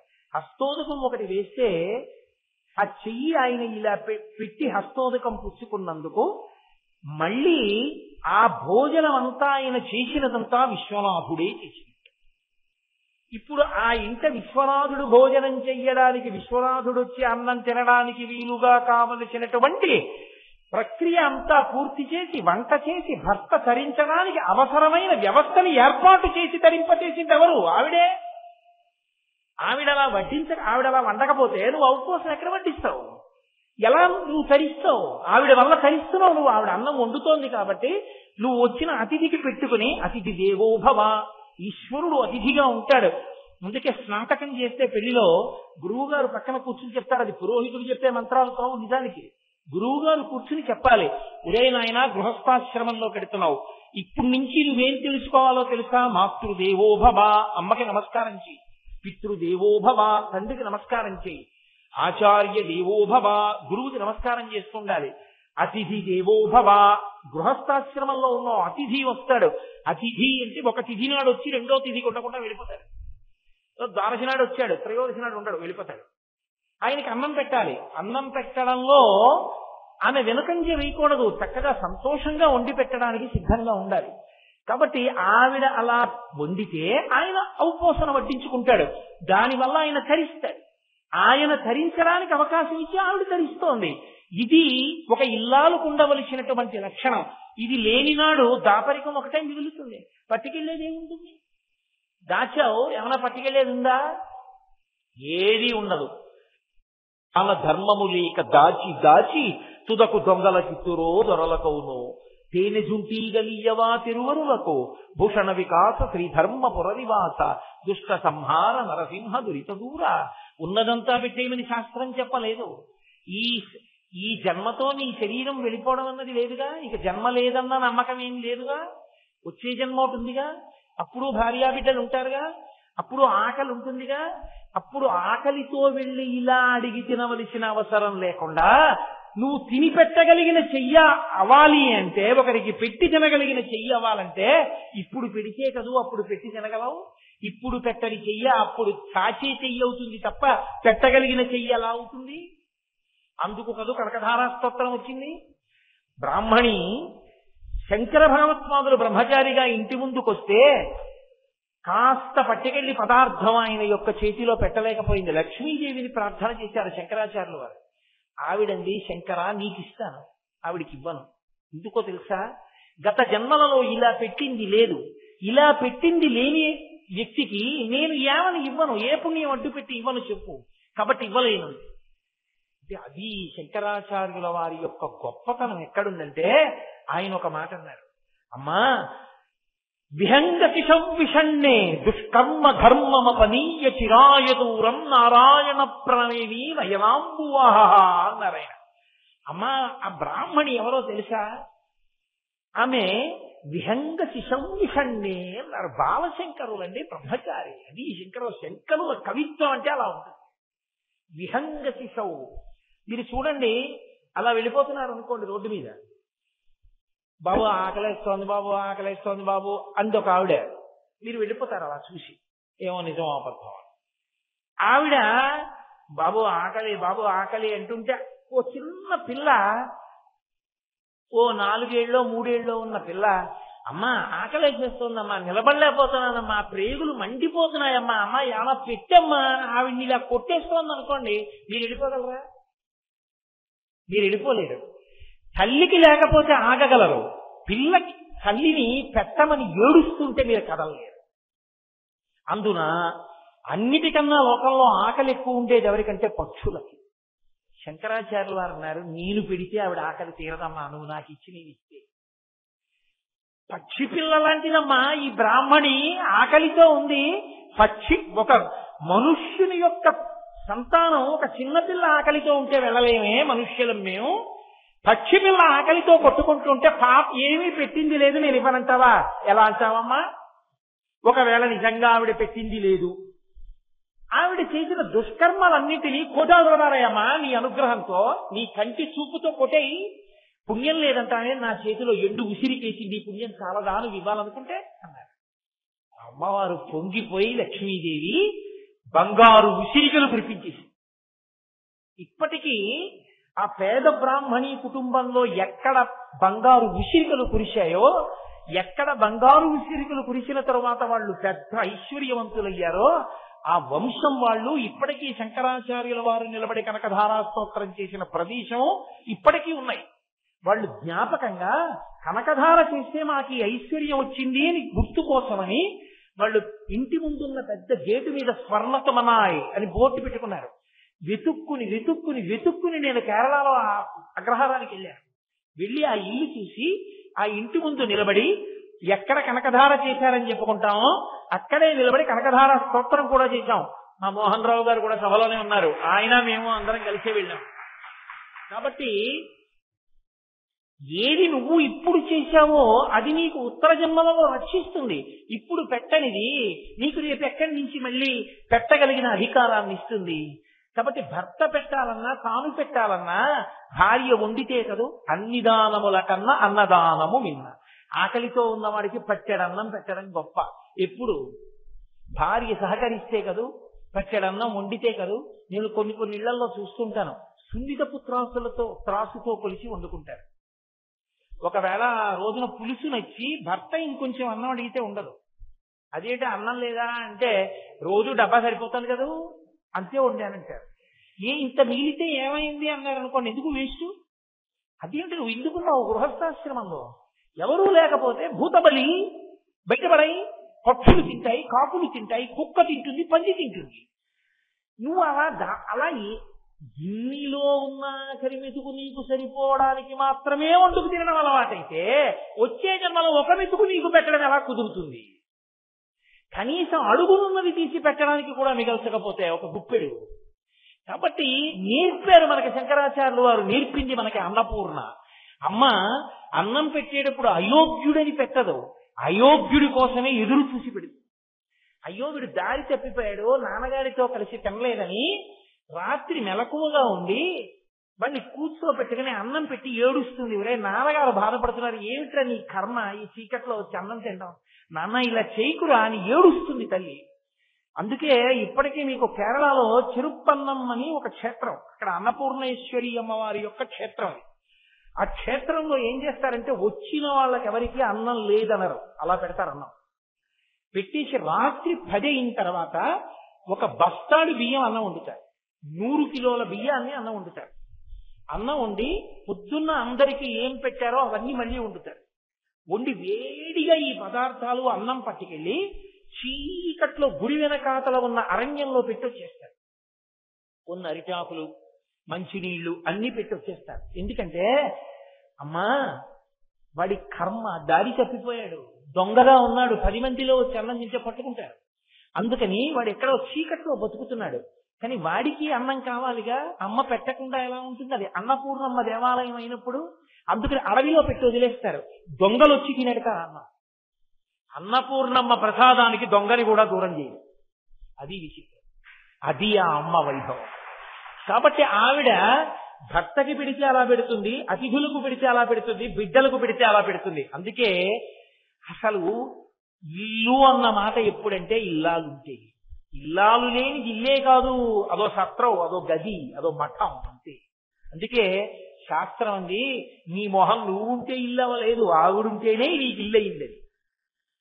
గృహిణి గృహముచ్యతే. గృహిణి ఇల్లాలు ఎక్కడుందో దాన్నే ఇల్లని పిలుస్తారు. ఆవిడ తిరుగుతుంటే ఆవిడ పట్టాల చప్పుడు వినపడి, ఆవిడ గాజుల చప్పుడు వినపడింది, అది ఐశ్వర్యం, అది ఇల్లు. తప్ప నీకు ఎన్నైనా ఉండొచ్చు, నువ్వు వెళ్ళేటప్పటికి ఆవిడొక్కత్తి లేకపోతే, ఆవిడొక్కత్తి కానీ వెళ్ళిపోతే అంటే నా ఉద్దేశం శరీరం వదిలిపెట్టేసినట్టయితే పురుషుడికి సంబంధించినంత వరకు అది ఇల్లు కాదు, అది గృహము కాదు. ఎప్పుడు గృహము అంటే గృహిణి ఉన్నంతసేపే. అందుకే అసలు పరమేశ్వరుడు ఆ స్త్రీ హృదయంలో ప్రవేశపెట్టినటువంటి ప్రేమ అటువంటి అది. అందుకే ఎంత గొప్పగా గౌరవించిందో తెలుసా అండి స్త్రీని శాస్త్రం. పురుషుడు ప్రణిపాతం చెయ్యాలి, నేల మీద పడి నమస్కారం చేయాలి, సాష్టాంగం చెయ్యాలి. అసలు ఆడదాన్ని సాష్టాంగం చెయ్యవద్దని చెప్పాడు. నువ్వు చెయ్యడానికి వీల్లేదు, చెయ్యద్దు. అది పరమేశ్వరుడే కానీ గురువే కానీ స్త్రీ సాష్టాంగం చేయడానికి వీల్లేదు. ఎందుచేత అంటే ఏ శరీరావయవములోంచి ఈ లోకమంతా సృష్టింపబడి బయటికి వస్తోందో, బయటికి వచ్చిన బిడ్డలు ఏ స్థనముల నుండి ఆహారమును స్వీకరిస్తున్నారో ఆ 2 అగౌరవింపబడి భూమిని తాకవలసిన అవసరం లేదు. అవి లేని నాడు సృష్టి లేదు. అందుకని మీరు సాష్టాంగం చెయ్యక్కర్లా, మోకాళ్ల మీద మోచేతుల మీద నమస్కరిస్తే సాష్టాంగమే అని స్త్రీని గౌరవించింది శాస్త్రం. అంత వైభవోపేతమైనటువంటి సనాతన ధర్మము, అంత మర్యాద చూపించింది స్త్రీమూర్తి ఎందు. కాబట్టి సరే అలా చెప్తూ వెడితే ఏమవుతుంది? జనత్వనత్కంకణను పురాయై, ఆ తల్లి యొక్క చేతులు చేతికి పెట్టుకున్న కంకణముల యొక్క చప్పుళ్ళు వినపడుతున్నాయి. ఆ ఒక్క చప్పుళ్ళ చాట్న శంకరాచార్యుల వారు ఎన్ని చప్పుళ్ళు దాచారో చూడండి. ఈ చప్పుళ్ళు అర్థమైతే ఏమవుతుంది? ఇళ్లలో అన్యోన్య దాంపత్యం గృహస్థాశ్రమం తరిస్తుంది. ఆ అందరూ తరించాలని తాను తరించిపోయిన శంకరాచార్యుల వారు మన గురించి నిరంతరంగా చేస్తున్న చప్పుడు అర్ధనారీశ్వర స్తోత్రం. ఆ అర్ధనారీశ్వర స్తోత్రం రాకుండా గృహస్థాశ్రమంలో ఉంటే అంతకన్నా అన్యాయమైన మాట ఇంకోటి లేదు లోకం. కాబట్టి జనత్వనత్కంకణను పురాయై, ఆ తల్లి చేతులకు గాజులు వేసుకుంది. ఆ తల్లి పాదములకు పాదములకు మంజీరములను ధరించి, నూపురములను ధరించింది. పాదములకు పెట్టుకున్నటువంటి నూపురములు అంటే మంజీరములు ఎందుకు ధరిస్తుంది అంటే, పాదములు శోభతో ఉంటాయి. ఎందుచేత అంటే ఆ పాదములు ప్రస్థానమును సూచిస్తాయి. నడిచేటటువంటి నడత రెండిటికి సూచనలు. నడక కాళ్లతో నడుస్తాం, నడత లోపల భావాన్ని బట్టి నడుస్తుంది. ఎప్పుడు ఆయన గుడికి వెడతారండి, నడత. ఎప్పుడూ గుడికి వెళ్ళినట్టు తెలియడం నడక. లోపల భక్తి నడత. పైకి గుడికి వెడుతున్నట్లుగా ఆయన మనకి తెలియడం నడక. నడతకి గుర్తు నడక, నడకకి సాధనము పాదము. ఆమె నడత పతిని అనుసరించారు. ఎప్పుడు ఆయన మనసెరిగి ప్రవర్తిస్తుంటుంది ఆవిడ తప్ప. అసలు విచిత్రం ఏమిటంటే ఆవిడ విషయంలో, ఆవిడ మ్రోల సరస్వతీదేవి వచ్చి కూర్చుని కీర్తన వాయిస్తానంటే, ఆవిడ మీద కీర్తన వాయిస్తే ఆవిడ భృకుటి చిట్లిస్తుంది. ఇదేంటి నా మీద కీర్తన చేస్తున్నాం? ఆవిడ పొంగిపోయేది ఎప్పుడంటే పరమశివుడి మీద కీర్తన చేస్తుంది. విపంచాగాయంతి వివిధమపదానం పశుపతే, పశుపతే ఆ పరమశివుడి మీద కీర్తన చేస్తుంటే ఇలా ఇలా అంటుంది. చలిత శిరస సాధు వచన, ప్రవచనం వినేటప్పుడు బుర్ర ఇలా ఇలా కలపడం, ఇలా ఇలా అంటూ ఉండడం చేయకూడదు. సంగీతం వినేటప్పుడు స్తంభించిపోయి వినకూడదు. శ్రోతకి దేనికి ఉండే లక్షణం దానికి ఉండాలి.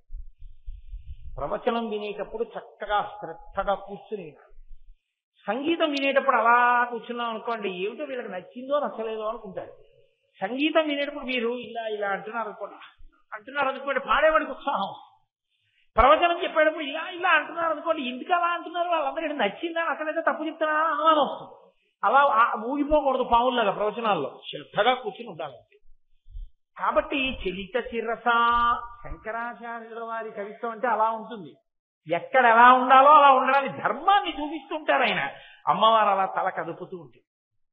కాబట్టి ఆవిడ ఎప్పుడూ శివుడి గురించి స్తోత్రాన్ని ఇష్టపడుతుంది, శివుణ్ణి అనుగమిస్తుంది, శివ వైభవాన్ని నిలబెడుతుంటుంది. అది ఆమె నడత.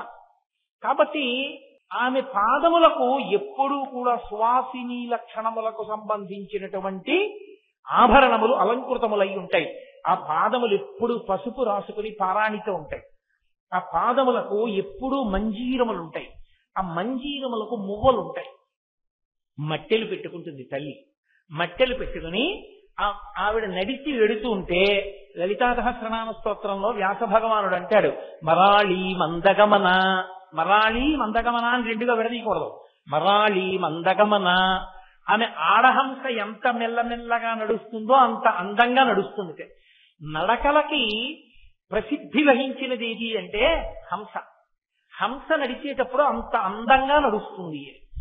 ఆవిడ నడిస్తే ఏమవుతుందిటే అంటే పోతన గారు భాగవతం చేస్తూ రుక్మిణీ కళ్యాణంలో ఒక మాట అంటారు, పేర్వేల బొమ్మల పెండ్లిండ్లు చేయుచు అబలలతోడ వియ్యంబులుందు గుజ్జల గోళ్లను ఒక మరప్ప వండించి చెలులకు పెట్టించు చెలువ మెరసి రమణీయ మందిరా రామదేశములందు పువ్వు తీగలకును పోవి పెట్టు సదమల మణిమయ సౌధభాగములందు లీలతో భర్మ డోలికల నూగు బాలికల తేరి బాలికల తోడ బంతులాడు హరికాకీర పంతికిని చదువు చెప్పు బర్హి సంఘంబులకు మురిపములు గరపు మందమరాళములకు చూపు మందగతులు అంటారు. మందమరాళములు అంటే ఆడ హంసలు.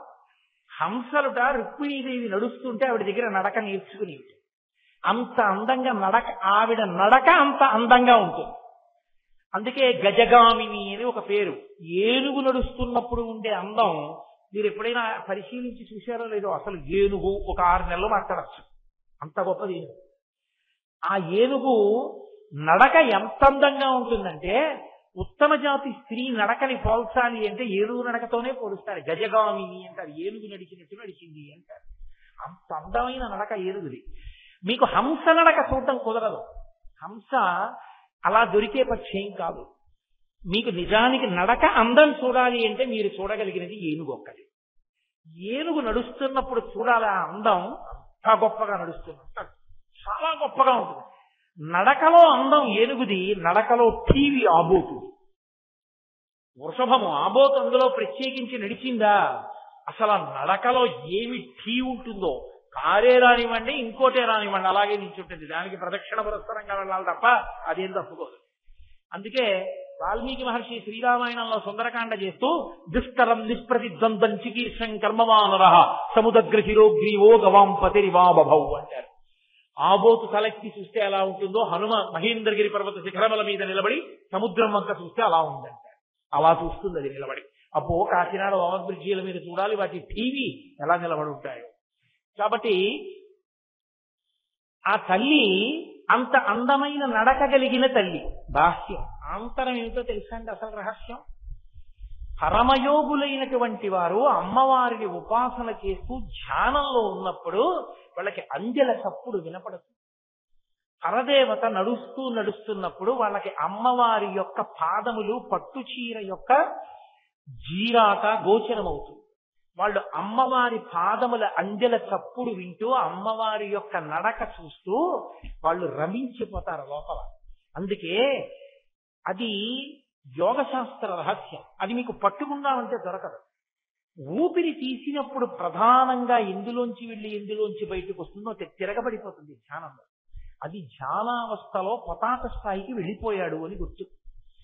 ఆ స్థాయిలో నిలబడిపోయి ధ్యానం చేసి పంచేంద్రియాలని వెనక్కి తీసి మనస్సుని నిలబెట్టేసినటువంటి యోగి ఎవరుంటాడో ఆ యోగికి అమ్మవారి నడక అంజల సొప్పుడు వినపడతాయి. అలా వినపడిన వాడున్నాడే వాడు హంస. వాడు హంస అవుతాడు. హంసకుండే లక్షణం ఏమిటంటే పాలు నీరు కలిపి అక్కడ పెడితే పాలు తాగి నీరు వదిలేస్తుంది. జగత్తుని వదిలిపెట్టి బ్రహ్మాన్ని చూడగలుగుతాడు.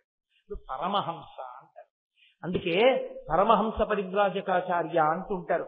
పెద్దల్ని పీఠాధిపతుల్ని పిలిచినప్పుడు పరమహంస పరివ్రాజకాచార్య అంటారు. పరమహంస అంటే వాళ్ళు ఎప్పుడు ఊపిరి తీసి ఊపిరి వదిలేటప్పుడు ఆ ఊపిరిలో సోహం అంటారు.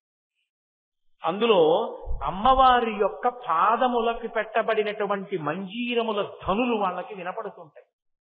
అలా వినబడగలిగినట్టుగా ఆ ఊపిరి తీసి ఊపిరి విదిలిపెట్టగలిగిన ధ్యానావస్థకి వెళ్ళిపోయిన యోగులు మహానుభావులు, వాళ్ళు అనుభవిస్తారని.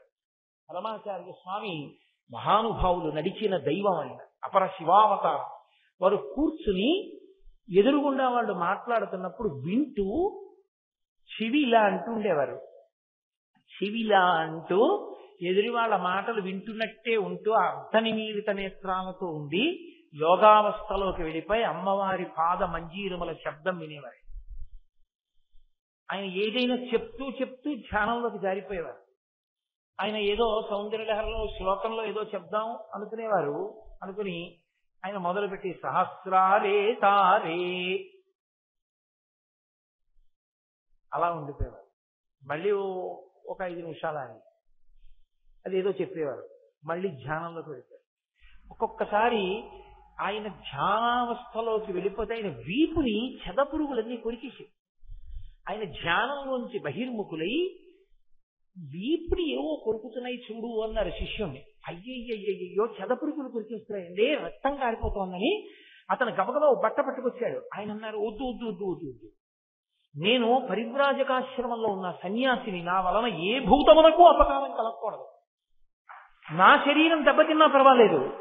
ఏం చేస్తావంటే శ్రావణం ఉంటుందే, బంగారపు పిసర్లు పైకెత్తుతారు, అది పట్టుకొచ్చి బట్ట మెత్తడికి పట్టుకొచ్చి ఒక్కొక్కదాన్ని చచ్చిపోకుండా మెత్తగా పట్టుకుని తీసేసి మెత్తటి బట్టలో పట్టుకెళ్ళి మళ్ళీ అవి బతకడానికి వీలుగా ఎక్కడైనా కాస్త ఎండిపోయినటువంటి కొయ్య ఉన్న చోట వాటిని జాగ్రత్తగా దులిపి వచ్చేసేయని వీపు వంచుకుని కూర్చున్నారు. కూర్చుంటే శ్రావణంతో తీసేశారు ఆ చెదపురుగుల్ని. అతి మహానుభావుడి సన్యాసాశ్రమం అంటే. అందుకే ఈ శతాబ్దపు నిజమైన సన్యాసి అన్న బిరుదు ఇవ్వబడిన ఏకైక వ్యక్తి పరమాచార్య ఒక్కడే. ఆ స్థాయిని చేరుకున్నారు మహానుభావుడు. నడిచే దేవుడని పేర్కొంచారు. అటువంటి చంద్రశేఖరేంద్ర సరస్వతి మహాస్వామి మీకు ఎవరైనా పరిచయం ఉన్నారో లేదో, కాకినాడలో పరమాచార్య స్వామి వారి యొక్క వైభవాన్ని అనుభవించినటువంటి వారు, బాగా దగ్గరగా పరిశీలించినటువంటి ఒక వ్యక్తి నాకు బాగా పరిచితుడు. వారు నాతో చెప్తూ ఉంటారు అప్పుడప్పుడు. పల్లకీలోకి వెళ్ళి కూర్చుని ధ్యానంలోకి వెళ్ళిపోయంతే అమ్మవారి పద నూపురముల యొక్క శబ్దాన్ని వింటూ ఆ యోగ స్థితిలో అలా నిలబడిపోయి ఉండిపోయారు. అది ఆ స్థితిని పొందుతారు. అది వాళ్ళని అమ్మవారు హంసలకి నడక నేర్పగలిగిన నడక అన్న మాటకు అర్థం. అది మన పాదములు ఏం చేస్తాయంటే నడవడానికి పనికొస్తాయి. అమ్మవారి పాదములు కేవలం నడవడానికి పనికొస్తాయని మీరు అనుకోకూడదు. శంకరుల ఉద్దేశ్యం ఏమిటో తెలుసా? ఆవిడ కంకణమును చూడండి అన్నప్పుడు ఆవిడ మంజీరమును చూడండి అన్నప్పుడు ఆయన ఉద్దేశ్యం ఏమిటో తెలుసా? మంజీరము మీరు చూడాలి అంటే మంజీరము గురించి వినేటప్పుడు మీకు ఏది కనపడుతుంది? ఆవిడ పాదం కనపడుతుంది. ఆవిడ పాదం కనబడినప్పుడు ఏం కనపడుతుంది? ఆవిడ పాదం చక్కగా పసుపు రాసి పారాణి పెట్టి ఉంటుంది. నఖధీవితి సంచలన మజ్జనతమోగుణ, ఆవిడ వేలికున్న గోటి కాంతులను దర్శనం చేస్తే చాలు కొన్ని కోట్ల జన్మల అజ్ఞానం విరిగిపోతుంది. ఆవిడ పాద మంజీరముల శబ్దం మీకెప్పుడు వినపడుతుంది? ఆవిడ కదిలితే వినపడుతుంది. తాడేపల్లి రాఘవనారాయణ శాస్త్రి గారని ప్రతస్మరణీయులు మహాపురుషులు. వారు ఒకప్పుడు పరమదరిద్రాన్ని అనుభవించారు. ఆయన ఏమీ లేదు ఇంట్లో తినడానికి. లలితా సహస్రం చేస్తూ కూర్చుండిపోయి మహానుభావుడు ఒక స్థితిలో స్పృహ తప్పి పడిపోయారు. స్పృహ తప్పి పడిపోతే అమ్మవారి పాద మంజీరముల ధ్వని వినబడుతుండగా వచ్చి లేపి కూర్చోబెట్టుకుని పాయసం పెట్టింది. ఆయన ఆ తర్వాత వెనక్కి తిరిగి చూడాల. వారింట బాలాస్వరూపం తిరుగుతూ ఉండగా బాల మంజీర ధ్వనులు విన్న వాళ్ళు ఎందరో ఉన్నారు. ఇప్పటికీ ఆ ఇంటికి వెళ్లి ఒక రోజంతా ఉన్నటువంటి కొంతమంది వ్యక్తులు నా దగ్గరికి వస్తుంటారు. మొన్ననే వచ్చారు కూడా ఒక ఆయన. పేర్లు చెప్పడం బాగుండదు సభాముఖంగా అని నేను చెప్పట్లేదు. అలా అనుభవించారు మహానుభావులు. పరదేవతానుగ్రహాన్ని పొందారు. అమ్మవారి పాద మంజీరముల ధ్వని వినబడింది అంటే అంతటి మహాయోగి అని గుర్తు. ఊపిరిలో వింటారు వాళ్ళు. ఆ ఊపిరి తీసి విడిచిపెట్టడంలో అంత మెల్లనితనాన్ని పొందేసి అమ్మవారి మంజీర ధ్వనులు వినపడతాయి. ఆ పాదము కాని కనపడిందా, మంజీర ధ్వని వినపడిందా, వాడికి రక్షణ. మఖైర్నాక స్త్రీణాం కరకమల సంకోచతజిభి తరుణాం దివ్యానాం హసతి యుపతే చెంటి చరణో ఫలాని స్వస్యేభ్యః కిసలయకరగ్రేణ దదతా దరిద్రేభ్యో భద్రాం శ్రియమని సమాస్నాయ దదతౌ అంటారు శంకరులు సౌందర్యలహరిలో. ఎంత దరిద్రుడైనా ఎక్కడైనా అమ్మా అని పిలిస్తే చాలు ఆవిడ రక్షణ పొందుతాడు. స్వర్గలోకంలో ఉన్న దేవతలకు ఉండదు ఆ రక్షణ. అమ్మవారి పాదములను నమ్ముకున్న వాడికి ఆ రక్షణ ఉంటుంది. అటువంటి పాదములు, అటువంటి మంజీరములు. మూకశంకరులు అమ్మవారి పాదములను స్తోత్రం చేస్తూ ఒక అద్భుతమైన మాట అన్నారు. నేను ఇప్పుడు చదివినవి మూక పంచశతి అవి అసలు ఈ మధ్య నేను చూడనే కుదరట్టలేదు. జటాలా మంజీర స్ఫుటరుచి అంటారు. అందులో అమ్మవారి యొక్క పాదములకు జటలొచ్చినట్టుగా ఉంటాయి. అంటే అమ్మవారికి జట ఉంటుంది, అది కాదుట. అమ్మవారి పాదములు ఒక్కటే ఒక మనిషి కింద చిత్రీకరించారు ఆయన. అవిట ఎలా ఉంటాయంటేట జటాలా మంజీర స్ఫుటదరుణ నికటై. ఆ పాదములకు పెట్టబడినటువంటి మంజీరములలోంచి వచ్చేటటువంటి వివిధ రకములైన మణుల కాంతులు ప్రసరించడం వల్ల తపస్సు చేస్తున్న వ్యక్తికి జటలు కట్టేసి ఎర్రగా ఎలా వేలాడుతుంటాయో జటలు, అమ్మవారి పాదములు ఒక్కటే అలా ఉంటాయిట.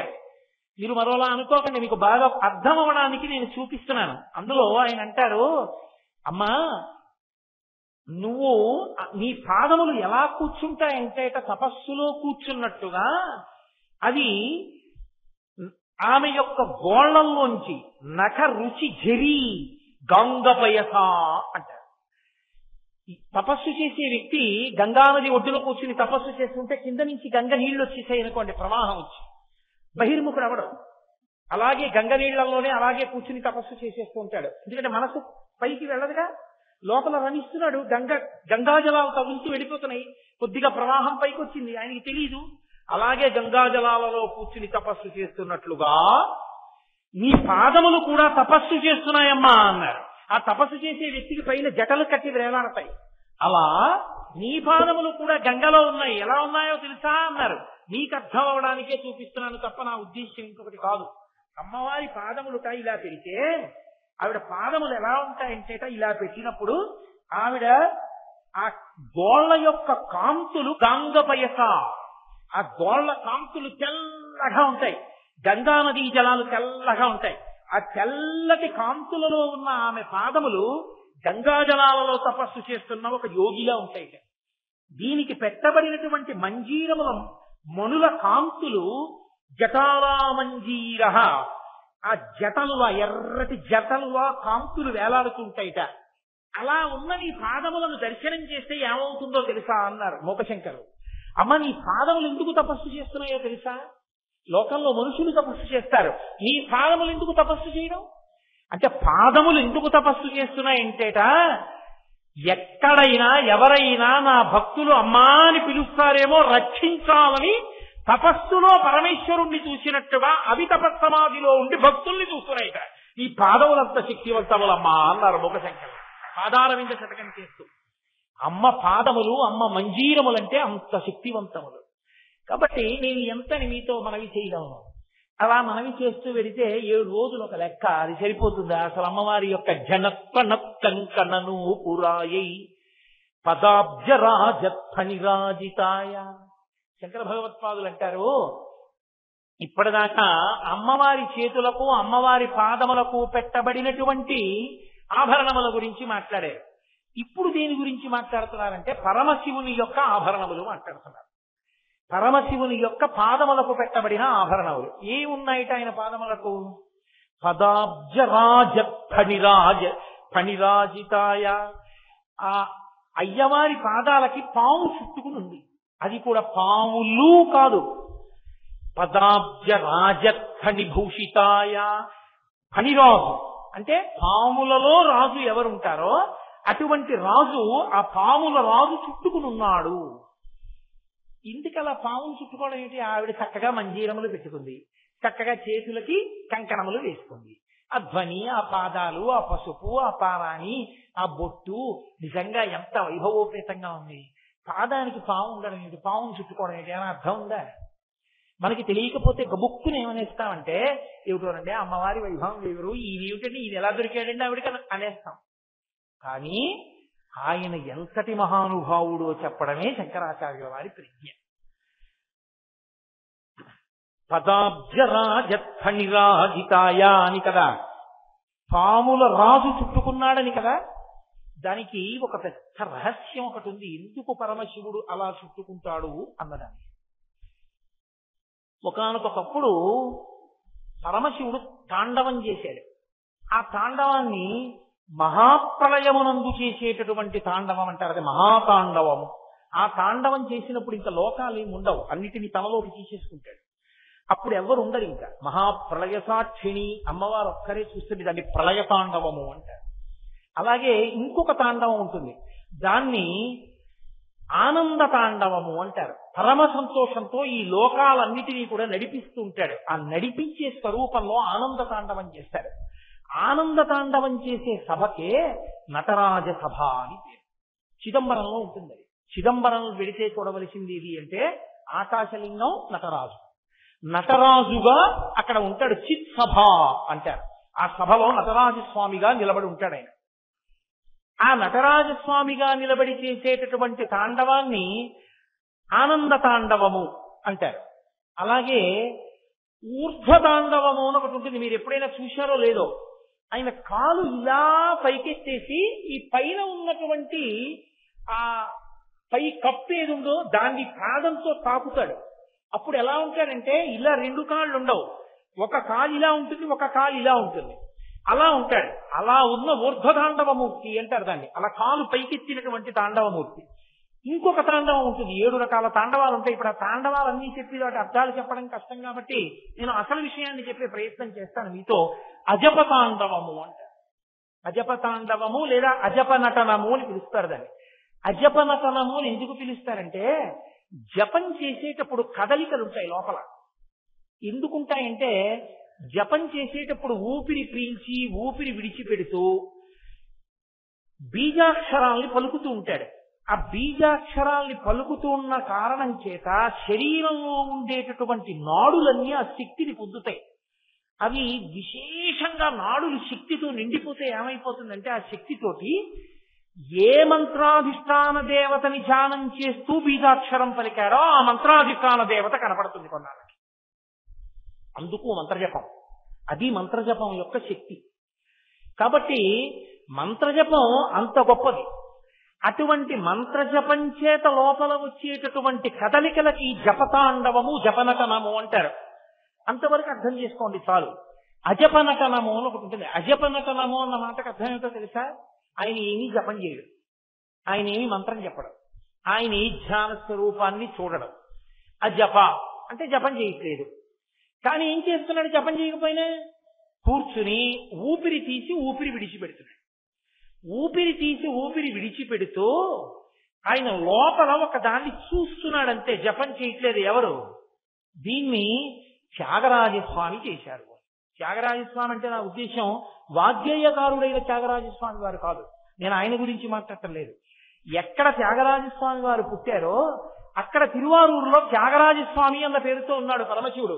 ఆయనకి త్యాగరాజస్వామిని పేరు ఎందుకు వచ్చిందో తెలుసా అండి? తిరువారూరులో అజపతాండవం చేస్తాడు, అక్కడ అజపనటనం చేస్తాడు. అజపనటనం అంటే అది ఒక్క శ్రీ మహావిష్ణువు గుండెల్లోనే చేస్తాడు. విష్ణువు ఎప్పుడు లోపల పరమశివుణ్ణి చూస్తూ ఉంటాడు. అందుకే శివస్య హృదయం విష్ణు, విష్ణోస్య హృదయం శివ. ఆయన కూర్చుని లోపలికి చూస్తూ సంతోషిస్తున్నాడు పరమశివుడు. ఇప్పుడు ఆనంద తాండవమూర్తి అనుకోండి, కాలిలా పైకెత్తుతాడు, కదులుతాడు. విష్ణువు యొక్క హృదయంలో అలా కదిలి తాండవం చేయడానికి అవకాశం ఏది? అలా కదలలేడు వాడు. అందుకని ఆయన ఏం చేస్తాడంటే శివుడి యొక్క నటనాన్ని, అందుకే త్యాగరాజ నటనము అజప నటనము అని పిలుస్తారు దాన్ని. ఊపిరి తీసేటప్పుడు ఏమవుతుంది? ఇప్పుడు నేను అన్నాను అనుకోండి, నా ఉరప్పంజరం విచ్చుకుంటుంది, నేను అని వదిలేశాను అనుకోండి, ఉరప్పంజరం సంకోచిస్తుంది, చిన్నదైపోతుంది. ఊపిరి తీస్తే పెరుగుతుంది, ఊపిరి వదిలితే తగ్గిపోతుంది. విష్ణువు ఊపిరి తీసినప్పుడు కదులుతాడు, విష్ణువు ఊపిరి వదిలేస్తుంటే తగ్గిపోయి నిల్చుంటాడు. విష్ణువు ఊపిరి తీస్తుంటే కదులుతుంటాడు, మళ్ళీ వదిలేస్తే తగ్గిపోతాడు. ఈ కదిలి తగ్గి కదిలి తగ్గి కదిలే కదలికలను ఎవరు చూస్తుంటారు? విష్ణువు చూస్తుంటాడు. అది అజపనటనం అని పేరు, దాన్ని అజపతాండవం అంటారు. ఒకప్పుడు ఏమైందంటే శ్రీ మహావిష్ణువు అలా చూసి సంతోషిస్తున్నారు. ఆయనకు ఒక విషయం గోచరించింది, లోకానికి ఒక పెద్ద ప్రయోజనం కలగవలసిన సమయం ఆసన్నమైంది అని. ఆయన అదే పనిగా శివుడి వంక చూస్తూ ఆనందపడిపోతున్నారు. అన్నప్పుడు కదిలిన శివుడు, అన్నప్పుడు కదలికల్ని దింపేస్తున్న శివుణ్ణి చూస్తూ మురిసిపోతున్నారు. ఆయన మురిసిపోతుంటే విష్ణువు బరువెక్కారు. ఆయన బరువెక్కితే శేషుడికి అనుమానం వచ్చింది. ఎందుకని కిందనేగా ఉంటాడు శేషుడు ఎప్పుడు, మరి శేషపాంకం మీదేగా పడుకుంటారు. స్వామి మీరు బరువెక్కిపోతున్నారు, ఎందుకు ఇలా బరువెక్కుతున్నారు అని అడిగాడు ఆదిశేషుడు. ఆయన అన్నారు, నేను లోపల అజపతాండవం చూస్తున్నాను, శివుణ్ణి చూస్తున్నాను అన్నారు. అంత బాగుంటుందా శివనృత్యం అన్నారు. చూస్తే నీకు తెలుస్తుంది అన్నారు. ఎక్కడ చూడమంటారు అని అడిగారు. చిదంబరం వెళ్ళు, చిదంబరంలో చిత్సభలో నటరాజస్వామిగా ఆనంద తాండవం చేస్తాడు, వెళ్ళి చూడమంటారు. చిదంబరం వచ్చాడు ఆదిశేషుడు. ఏ రూపంలో వచ్చాడో తెలుసా అండి?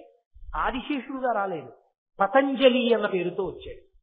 అందుకే పతంజలి యోగశాస్త్రం ఇచ్చారు, పతంజలి వైద్యశాస్త్రం ఇచ్చారు, పతంజలి మహాభాష్యం ఇచ్చారు, వ్యాకరణం.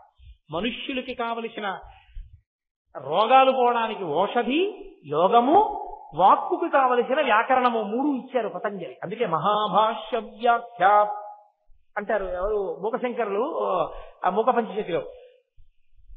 అటువంటి పతంజలి, ఆదిశేషుడు పతంజలిగా వచ్చే ముందు ఒక తల్లి, నాకు ఎల్లైనా లోకమునందు అపారమైన ఖ్యాతి గణించవలసినటువంటి కొడుకు కలగాలి అని ఆవిడ పేరు కొనిక. కొనిక అన్న తల్లి సూర్యనారాయణమూర్తిని ఉపాసన చేస్తూ 2 చేతులు చాపి అంజలి ఘటించి నిలబడింది, సూర్యుడి వంక చూస్తూ మీ అనుగ్రహంతో నాకు కలగాలని. ఇక్కడ నుంచి శేషుడు వెళ్ళిపోయాడు అనుకోకూడదు, శేషుడు అక్కడ ఉంటాడు. శేషాంశ కదిలింది, కదిలి భూమండలం మీదకి వస్తోంది, చిదంబరంలో చూద్దామని. ఆయన వస్తూ ఉంటే సూర్యుడు చూశాడు. చూసి కొనిక లోకమునందు అపారమైనటువంటి కీర్తి గణించవలసిన కొడుకు కావాలని అడిగింది. కాబట్టి వెళ్ళి నువ్వు ఆవిడకి కొడుకుగా పుట్టు అన్నాడు. అనేటప్పటికీ ఆదిశేషుడు చిన్న పాము పిల్లై అంజలి ఘటిస్తున్నటువంటి కొనిక చేతి మీదకి వచ్చి పడ్డాడు. ఆవిడంది, సూర్యనారాయణమూర్తికి అంజలి ఘటిస్తుండగా నాకు బిడ్డడిగా చేతి మీద పడ్డావు కాబట్టి పట్టంటే పడ్డావు, అంజలి ఘటిస్తుండగా అంజలి మీద పడ్డావు కాబట్టి నీకు పతంజలి అని పేరుంచారండి. అందుకొచ్చింది పతంజలి అన్న పేరు. ఆ పతంజలి చిదంబరం వెళ్ళాడు. చిదంబరం వెళ్ళి నటరాజస్వామి వారి యొక్క ఆనంద తాండవాన్ని చూశారు. అందుకే మీరు ఎప్పుడైనా నటరాజస్వామి వారి యొక్క మూర్తిని చూడడం కాదు, విగ్రహం చూడడం కాదు, నటరాజస్వామి వారి యొక్క చిత్తరువుని చూడాలి. అది కూడా తెలిసి తెలియని వాళ్ళు గీసింది కాదు. మీరు కంచి ఏకాంబరేశ్వరుడి దేవాలయానికి వెళితే, మొన్ననే నేను ఏకాంబరేశ్వరుడి దేవాలయానికి వెళ్ళినప్పుడు నాతో ఉన్నారు ఎవరు, అది మోహన్ రావు గారే ఉన్నారు నాతో. ఆయనకి చూపించాను కూడా, చూడండి. నటరాజస్వామి వారి యొక్క మూర్తి వెనక గోడ మీద గీసి ఉంటుంది. మళ్ళీ అలా ఉన్నది ఎక్కడో తెలుసా అండి? కాశీపట్టణంలో కంచికామకోటి వారి సత్రం ఎదురుగుండా చంద్రశేఖరేంద్ర సరస్వతి మహాస్వామి వారు శివ పంచాయతన దేవాలయం నిర్మాణం చేశారు. ఆ దేవాలయంలోకి వెళ్ళగానే ముఖమంటపంలో ఉంటుంది ఆ నటరాజస్వామి ఆనంద తాండవం. ఆనంద తాండవంలో అందరూ కదులుతారు, అందరూ కదిలి వాయిస్తూ ఉంటారు. విష్ణువు మధ్యలో వాయిస్తూ ఉంటారు, అందరూ తలకో వాద్యం వాయిస్తూ ఉంటారు, పరమశివుడు నర్తన చేస్తూ ఉంటారు. కదలకుండా ఉండేవాళ్ళు ఎవరో తెలుసా? ఇద్దరి.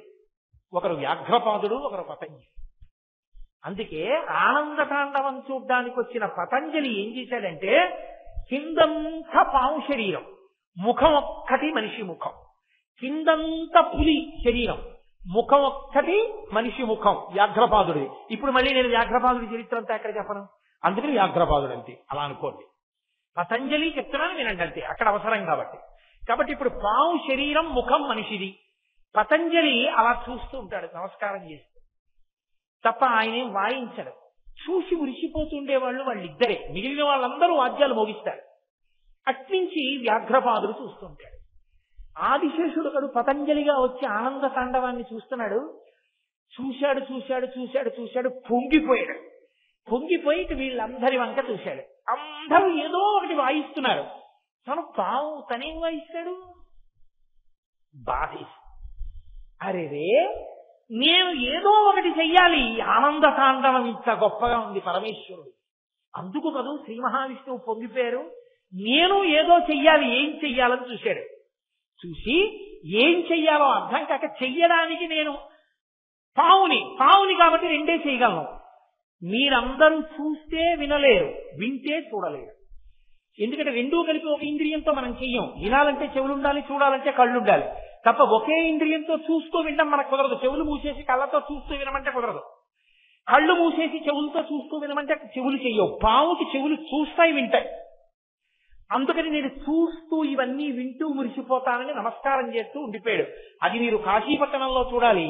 మళ్లీ కావాలి అనుకుంటే కంచి ఏకాంబరేశ్వర దేవాలయం నటరాజస్వామి వెనక గోడ మీద చూడాలి. అటువంటి స్వరూపంతో ఉన్న పతంజలి చూసి చూసి చూసి చూసి చూస్తున్నాడు. చూస్తుంటే నంది భృంగి వాళ్ళు నవ్వారు. ఎందుకు నవ్వారని అడిగాడు. మేమందరం చక్కగా ఏదో ఒకటి వాయిస్తున్నాం, కాళ్ళ చేతులా నీకేమున్నాయో వాయించడానికి పాపం అన్నారు వాళ్ళు. వెంటనే ఆయన బాధపడ్డాడు. ఇన్నాళ్ళు ఆదిశేషుణ్ణి అనుకున్నాను, నిజమే కాళ్ళు చేతులు లేనివాడిని నేనేం చేయను పరమేశ్వర తాండవానికని. కాళ్ళు చేతులు అంటే ఏమిటి? కాళ్ళు బాగా సాగదీసి నడుస్తాం, చేతులుంటే పైకెత్తుతాం, ఏదో చేస్తాం. నందికి కొమ్ములు ఉన్నాయి, ఇంకోళ్ళకి కాళ్ళు ఉన్నాయి, ఇంకోళ్ళకి చేతులు ఉన్నాయి. కొమ్ములు కాళ్ళు చేతులు లేని కవిత్వం చెప్తాను, అద్భుతమైన కవిత్వం. శివతాండవం మీద 8 శ్లోకాలు చెప్పాడు. అందుకే ఆ 8 శ్లోకాలకి ఎక్కడా దీర్ఘాక్షరం ఉండదు, ఒక్క దీర్ఘాక్షరం కూడా ఉండదు, అన్ని హ్రస్వాక్షరాలే. అంటే కాళ్ళు చేతులు కొమ్ములు లేని కవిత్వం చెప్పానన్నాడు. అలా తాండవం గురించి చెప్పిన కవిత్వం ఇంకోటి లేదు. అంత అద్భుతమైన కవిత్వం చెప్పి వాళ్ళందరూ మురిసిపోయారు. మురిసిపోయాక నర్తన చేస్తున్న శివుణ్ణి చూసి, మీ అందరూ అన్ని వాయిస్తున్నారు, నేను వాయించలేకపోయాను కదూ, కాబట్టి పరమేశ్వరుడికి నేను భూషణం అయిపోతాను, ఆభరణం అయిపోతానని ఎగిరి వెళ్లి పరమశివుడు కాలుకి చుట్టుకున్నాడు. ఓ కాలు అది శంకరాచార్యుల వారు తీసుకొచ్చి ఇక్కడ చెప్తున్నారు. పదాబ్జ రాజనిరాజితాయ, ఒక కాలుకి ఫణిరాజు ఉన్నవాడా అని పిలవడం వెనక ఉన్న ఉద్దేశం అది. ఆదిశేషుడంతటి వాడా పాదాన్ని చుట్టుకున్నాడు. అంత గొప్ప ఆనంద తాండవం. నటరాజు అంటే ఏమిటో తెలుసా అండి? నటరాజుగా కదలడము అన్న మాటకు అర్థం ఏంటంటే, మహానుభావుడు ఒక చేతిలో ఢమరుక పట్టుకుంటాడు, మోగిస్తుంటాడు ఇలాగా, ఒక చేతిలో అగ్నిహోత్రం పట్టుకుంటాడు, ఒక ముఖం నవ్వుతూ ఉంటుంది, జుత్తు ఇలా ఉంటుంది. మీరు ఎప్పుడైనా చూడండి, నటరాజస్వామి జుత్తు ఇలా వాలిపోయి ఉండదు, ఇలా వేస్తారు జుత్తుని, ఇక్కడ వరకు ఉంటుంది, ఇలాగా ఇక్కడ వరకు ఉంటుంది. అంటే దాని ఉద్దేశం ఏమిటో తెలుసా? నటరాజస్వామి తాండవం చేసేటప్పుడు కొప్పు ఉండదు కదా, మరి జారిపోతుంది, ఉండిపోయి జటలు కదా ఇలా ఉంటాయి ఆయనకి. ఆయన తాండవంలో వేగంగా ఇలా అన్నాడు, ఈ జుత్తంతా జటలు ఇలా తిరిగి. ఇప్పుడు మళ్ళీ ఇటు తిరగడానికి ఆగాడనుకోండి, ఈ జడలు ఇలా పడిపోతాయి. ఎంత వేగంగానో ఇలా అని ఇలా అన్నాడు అనుకోండి, ఆ వేగానికి ఇటు జడలు ఇటు, ఇటు జడలు ఇటు, ఇలా నిలబడేటట్టుగా తల తిప్పగలడా ఎవడైనా? ఆయన తిప్పుతాడు తాండవంలో. అంటే మీరు అసలు ఊహించలేరు ఆ వేగాన్ని. అంత వేగంగా తిప్పుతూ పరమనవ్వుతూ ఉంటాడు, చక్కగా ప్రసన్నుడై ఉంటాడు. చంద్రశేఖరేంద్ర సరస్వతి మహాస్వామి వారి యొక్క స్మృతి చిహ్నంగా ఆయన దాదాపు 100 సంవత్సరములు జీవించారు. కాబట్టి 100 అడుగుల ఎత్తున గోపురాన్ని నిర్మాణం చేసి సిమెంటుని ఇనుము వాడకుండా కేవలం పురుష జాతి శిలలు, అంటే ఒకే జాతి శిలలు ఏరి తెచ్చి 18 సంవత్సరములు రాత్రింపగళ్లు చెక్కి పద్మశ్రీ అవార్డు గ్రహీత కారణజన్ముడని పరమాచార్య చేత ప్రస్తుతింపబడిన మహానుభావుడు గణపతి స్థపతి ఆధ్వర్యంలో అసలు అపురూప శిల్పం తంజావూరులో ఉన్న శిల్పాన్ని అనుకరిస్తూ 1000 సంవత్సరాల తర్వాత వచ్చింది మళ్ళీ అటువంటి ఆలయం. ఎక్కడ ఇనుము సిమెంటు వాడకుండా అద్భుతమైనటువంటి గోపురంతో స్తంభాలతో శిల్పకళా విన్యాసంతో పరమాచార్య స్వామి వారికి మణిమంటపం కట్టి కుంభాభిషేకం చేశారన్నమాట. దానికి నాతో మా మోహన్ రావు గారే వచ్చారు. దాని మీద కూడా ఈ తాండవమూర్తి ఉంటారు. దాని మీద కూడా నటరాజస్వామి ఉంటారు. ప్రదోష తాండవమూర్తి అని గోడ మీద చెక్కారు. గురు పరంపర అద్భుతం. అసలు ఆ నటరాజస్వామి అంత వేగంగా తిప్పుతాడు. తలని జుట్టు ఇటు ఇటు అలా విసురుకుంటుంది. ఆయన ఢమరుక మోగిస్తే అర్థం ఏమిటంటే భాష అంత శబ్దములన్నీ ఆ ఢమరుకలోంచి వచ్చాయి. ఈ వచ్చినవన్నీ ఈ సమస్త సృష్టికి గుర్తు ధ్వని, ఢమరుకం. ఈ శబ్దములు సృష్టి అయితే సృష్టి అంతా లయమైపోవడమే అగ్నిహోత్రం. అందుకే ఇటు ఢమరుక ఇటు అగ్నిహోత్రం. సృష్టికర్త ప్రళయకర్త, మధ్యలో చిరునవ్వుతో ఉన్న ముఖం స్థితికర్త. సృష్టి స్థితి లయములను చెయ్యగలిగిన వాడను నేనే. నన్ను అందుకోవాలంటే, నన్ను తెలుసుకోవాలంటే ఊర్ధ్వముఖ చలనం చెయ్యాలని చెప్పడానికి ఎడమకాలు పైకి లేచి ఉంటుంది. చిరునవ్వుతో ఉంటాడు. అది అపురూపమైన నటరాజమూర్తి. ఆ నటరాజమూర్తి కాలుకు చుట్టుకుని ఉంటాడు ఫణిరాజు ఆదిశేషుడు. అది మహానుభావుని యొక్క విశేషం. అంటే సమస్త లోకములకు సృష్టికర్త, స్థితికర్త, ప్రళయకర్త ఆయనే. ఇది చెప్పడమే ఆయన పాదములకు ఆ పాము చుట్టుకుని ఉండడం. ఆదిశేషుడంతటి వాడు మురిసిపోయాడు ఆ నటరాజుని చూసి. ఇక మనమే పాటి వాళ్ళం. కాబట్టి హేమాంగదాయై అమ్మవారు పెట్టుకునేవి అంగదములు అంటారు. అంగదములు భుజకీర్తులు ఇక్కడ పెట్టుకుంటారు. ఇక్కడ పెట్టుకునే భుజకీర్తులు హేమాంగదాయై బంగారంతో చేయబడ్డాయి. ఎందుకని? అత్యంత గొప్ప లోహమేదో అటువంటి దానితోనే అమ్మవారు ఆభరణములను అలంకరించుకుంటుంది. కాబట్టి బంగారు ఆభరణములను అలంకరించుకుంది. శంకరుడు భుజగాంగదాయ పావులను చుట్టుకున్నాడు. కాలికి పావుంది బాగుంది, మరి భుజములకు ఎందుకు చుట్టుకున్నాడు? దానికి పెద్ద ఆఖ్యానం ఉంది. స్కాందంలో దాని గురించి అబ్బో ఎంత విశేషంగా చెప్పారు. మీకు నేను లఘువుగా కొద్ది విషయాన్ని పరిచయం చేసే ప్రయత్నం చేస్తాను. వాసుకి పరమశివుడికి గొప్ప భక్తుడు. అందుకే త్రిపురాసుర సంహార సమయమునందు పరమేశ్వరుడు మేరు పర్వతాన్ని విల్లుగా పట్టుకుంటే దానికి వింటినారిగా వచ్చాడు వాసుకి. అలాగే క్షీరసాగర వదనం జరిగేటప్పుడు ఆ మందర పర్వతాన్ని చుట్టుకున్నాడు దేవతలకు ఉపకారం చేయడానికి. పరమేశ్వరుడు ప్రీతి చెందాడు. పైగా ఒకానొకప్పుడు వాసుకి పుట్టలోంచి బయటికి వెళుతుంటే గరుత్మంతుడు వచ్చి ఆ వాసుకి పడగల మీద తన గోళ్లు పెట్టి చీలుస్తూ ముక్కు పెట్టి కొట్టాడు. వాసుకి అంటే సామాన్యమైన పాము కాదు కదా. అందుకని ఆయన తన పడగలలోంచి విషం కక్కి మణులను ప్రకాశింపచేశాడు. ఆ కాంతికి కళ్ళు కనపడక గరుత్మంతుడంతటి వాడు ఆయన వదులుతున్న విషాగ్నికి దగ్గరికి వెళ్ళలేకపోయాడు. ఇద్దరూ అలా దెబ్బలాడుకుంటున్నారు. ఇద్దరికీ తండ్రి కశ్యప ప్రజాపతి. కశ్యప ప్రజాపతి వచ్చి అన్నారు, వాడు మహాశివ భక్తుడు వాసుకి, వాడి జోలుకి నువ్వు వెళ్ళకు, నీకు ఆహారం ఇంకొకటి చెప్తాను వెళ్ళిపోమన్నారు. వెళ్ళిపోయాడు గరుత్మంతుడు. వాసుకిని పిలిచి అన్నారు, నువ్వు పరమశివుడి గురించి తపస్సు చేయి, దక్షిణ దేశానికి వెళ్ళి తపస్సు చేయమన్నారు. ఆయన వచ్చి పరమేశ్వరుడు గురించి తపస్సు చేశాడు. పరమశివుడు ప్రత్యక్షమయ్యాడు. నీ శివభక్తికి మెచ్చుకున్నాను. ఏ కోరిక లేకపోయినా కుటుంబంతో వచ్చి నా గురించి ఇంత తపస్సు చేశావు, నీకు వరం ఇస్తున్నాను. రాబో కాలంలో సుబ్రహ్మణ్యుడు నా కుమారుడు వివాహం చేసుకుంటాడు. కళ్యాణం అయిన తర్వాత దేవసేనా వివాహం అయిపోగానే ఆయన ఇక్కడికి వస్తాడు. వచ్చి ఇక్కడ కొలువు అవుతాడు ఆ క్షేత్రంలో. అక్కడికి వచ్చినప్పుడు మొట్టమొదట సుబ్రహ్మణ్యుడు ఉంటాడు. ఆ సుబ్రహ్మణ్యుడి కింద వాసుకి ఉంటాడు. వాసుకి కింద ఆదిశేషుడు ఉంటాడు. ఆదిశేషుడి కింద నేను ఉంటాను. నేను శివలింగంగా ఉంటాను. పైన నా కొడుకుంటాడు. మధ్యలో నన్నింతగా ఆరాధించారు కాబట్టి ఆదిశేషుడు వాసుకి మా ఇద్దరి మధ్యలో ఉంటారు. ఎప్పుడూ నువ్వు నా సన్నిధానంలో ఉండే అదృష్టాన్ని నీకు నేను కృప చేస్తున్నానన్నాడు. అందుకే కుక్కి అంటుంటారు. కర్ణాటక దేశంలో కుక్షి అని ఒక దేశం. ఆ కుక్షి దేశంలో సుబ్రహ్మణ్యేశ్వర స్వామి వారు వెలిసి ఉంటారు. ఇప్పటికీ దేవాలయం లోపలికి ఎవరిని వెళ్ళనివ్వరు, అంతరాలయం లోపలకు ఉంటుంది, గరుడ స్తంభం ఉంటుంది. ఆ గరుడ స్తంభం దగ్గరే నిలబడి దర్శనం చేయమంటారు. ఎందుకని అంటే వాసుకి విషం కక్కుతుంటారు లోపల నుంచి, ఆయన ఊపిరిలో విషపు గాలులు వస్తాయి, మనం తట్టుకోలేమని గరుడ స్తంభం వేసి ఆ గరుడ స్తంభం ఆ విషాన్ని విరగ్గొడితే ఆ గాలి మనం తట్టుకోగలుగుతాం. ఆ గరుడ స్తంభం దగ్గర నిలబడే దర్శనం. ఇప్పటికీ సుబ్రహ్మణ్యుడు, వాసుకి, ఆదిశేషుడు, శివలింగం అలాగే ఉండి శివానుగ్రహాన్ని పొందాడు. అప్పటి నుంచి వాసుకిని తీసుకుని మెడలో పూలదండగా వేసుకున్నాడు శంకరుడు. ఆయన పూలదండగా ఉండి పరమేశ్వర భక్తుడై పడగ విప్పి ఉంటాడు. అలాగే ఆ వాసుకి సంతతిలో వచ్చినటువంటి సర్పాలని తీసుకుని తనకి ఆభరణములుగా ఆ అంగదముల కింద భుజకీర్తులుగా పాదములకు వాటికి చుట్టుకున్నాడు మహానుభావుడు. ఇంకొక అర్థం పాములనే చుట్టుకున్నాడంటే ఆయన మృత్యుంజయుడు అని ఇంకొక అర్థం.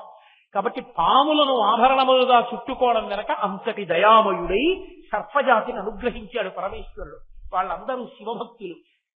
వాళ్ళ గురించి విన్నా, ఒక్కసారి చదివినా, అలా ధ్యానం చేసినా, దాని గురించి తెలుసుకున్న వెంటనే పార్వతీ పరమేశ్వరుల యొక్క, సుబ్రహ్మణ్యుని యొక్క అనుగ్రహం కలుగుతుంది.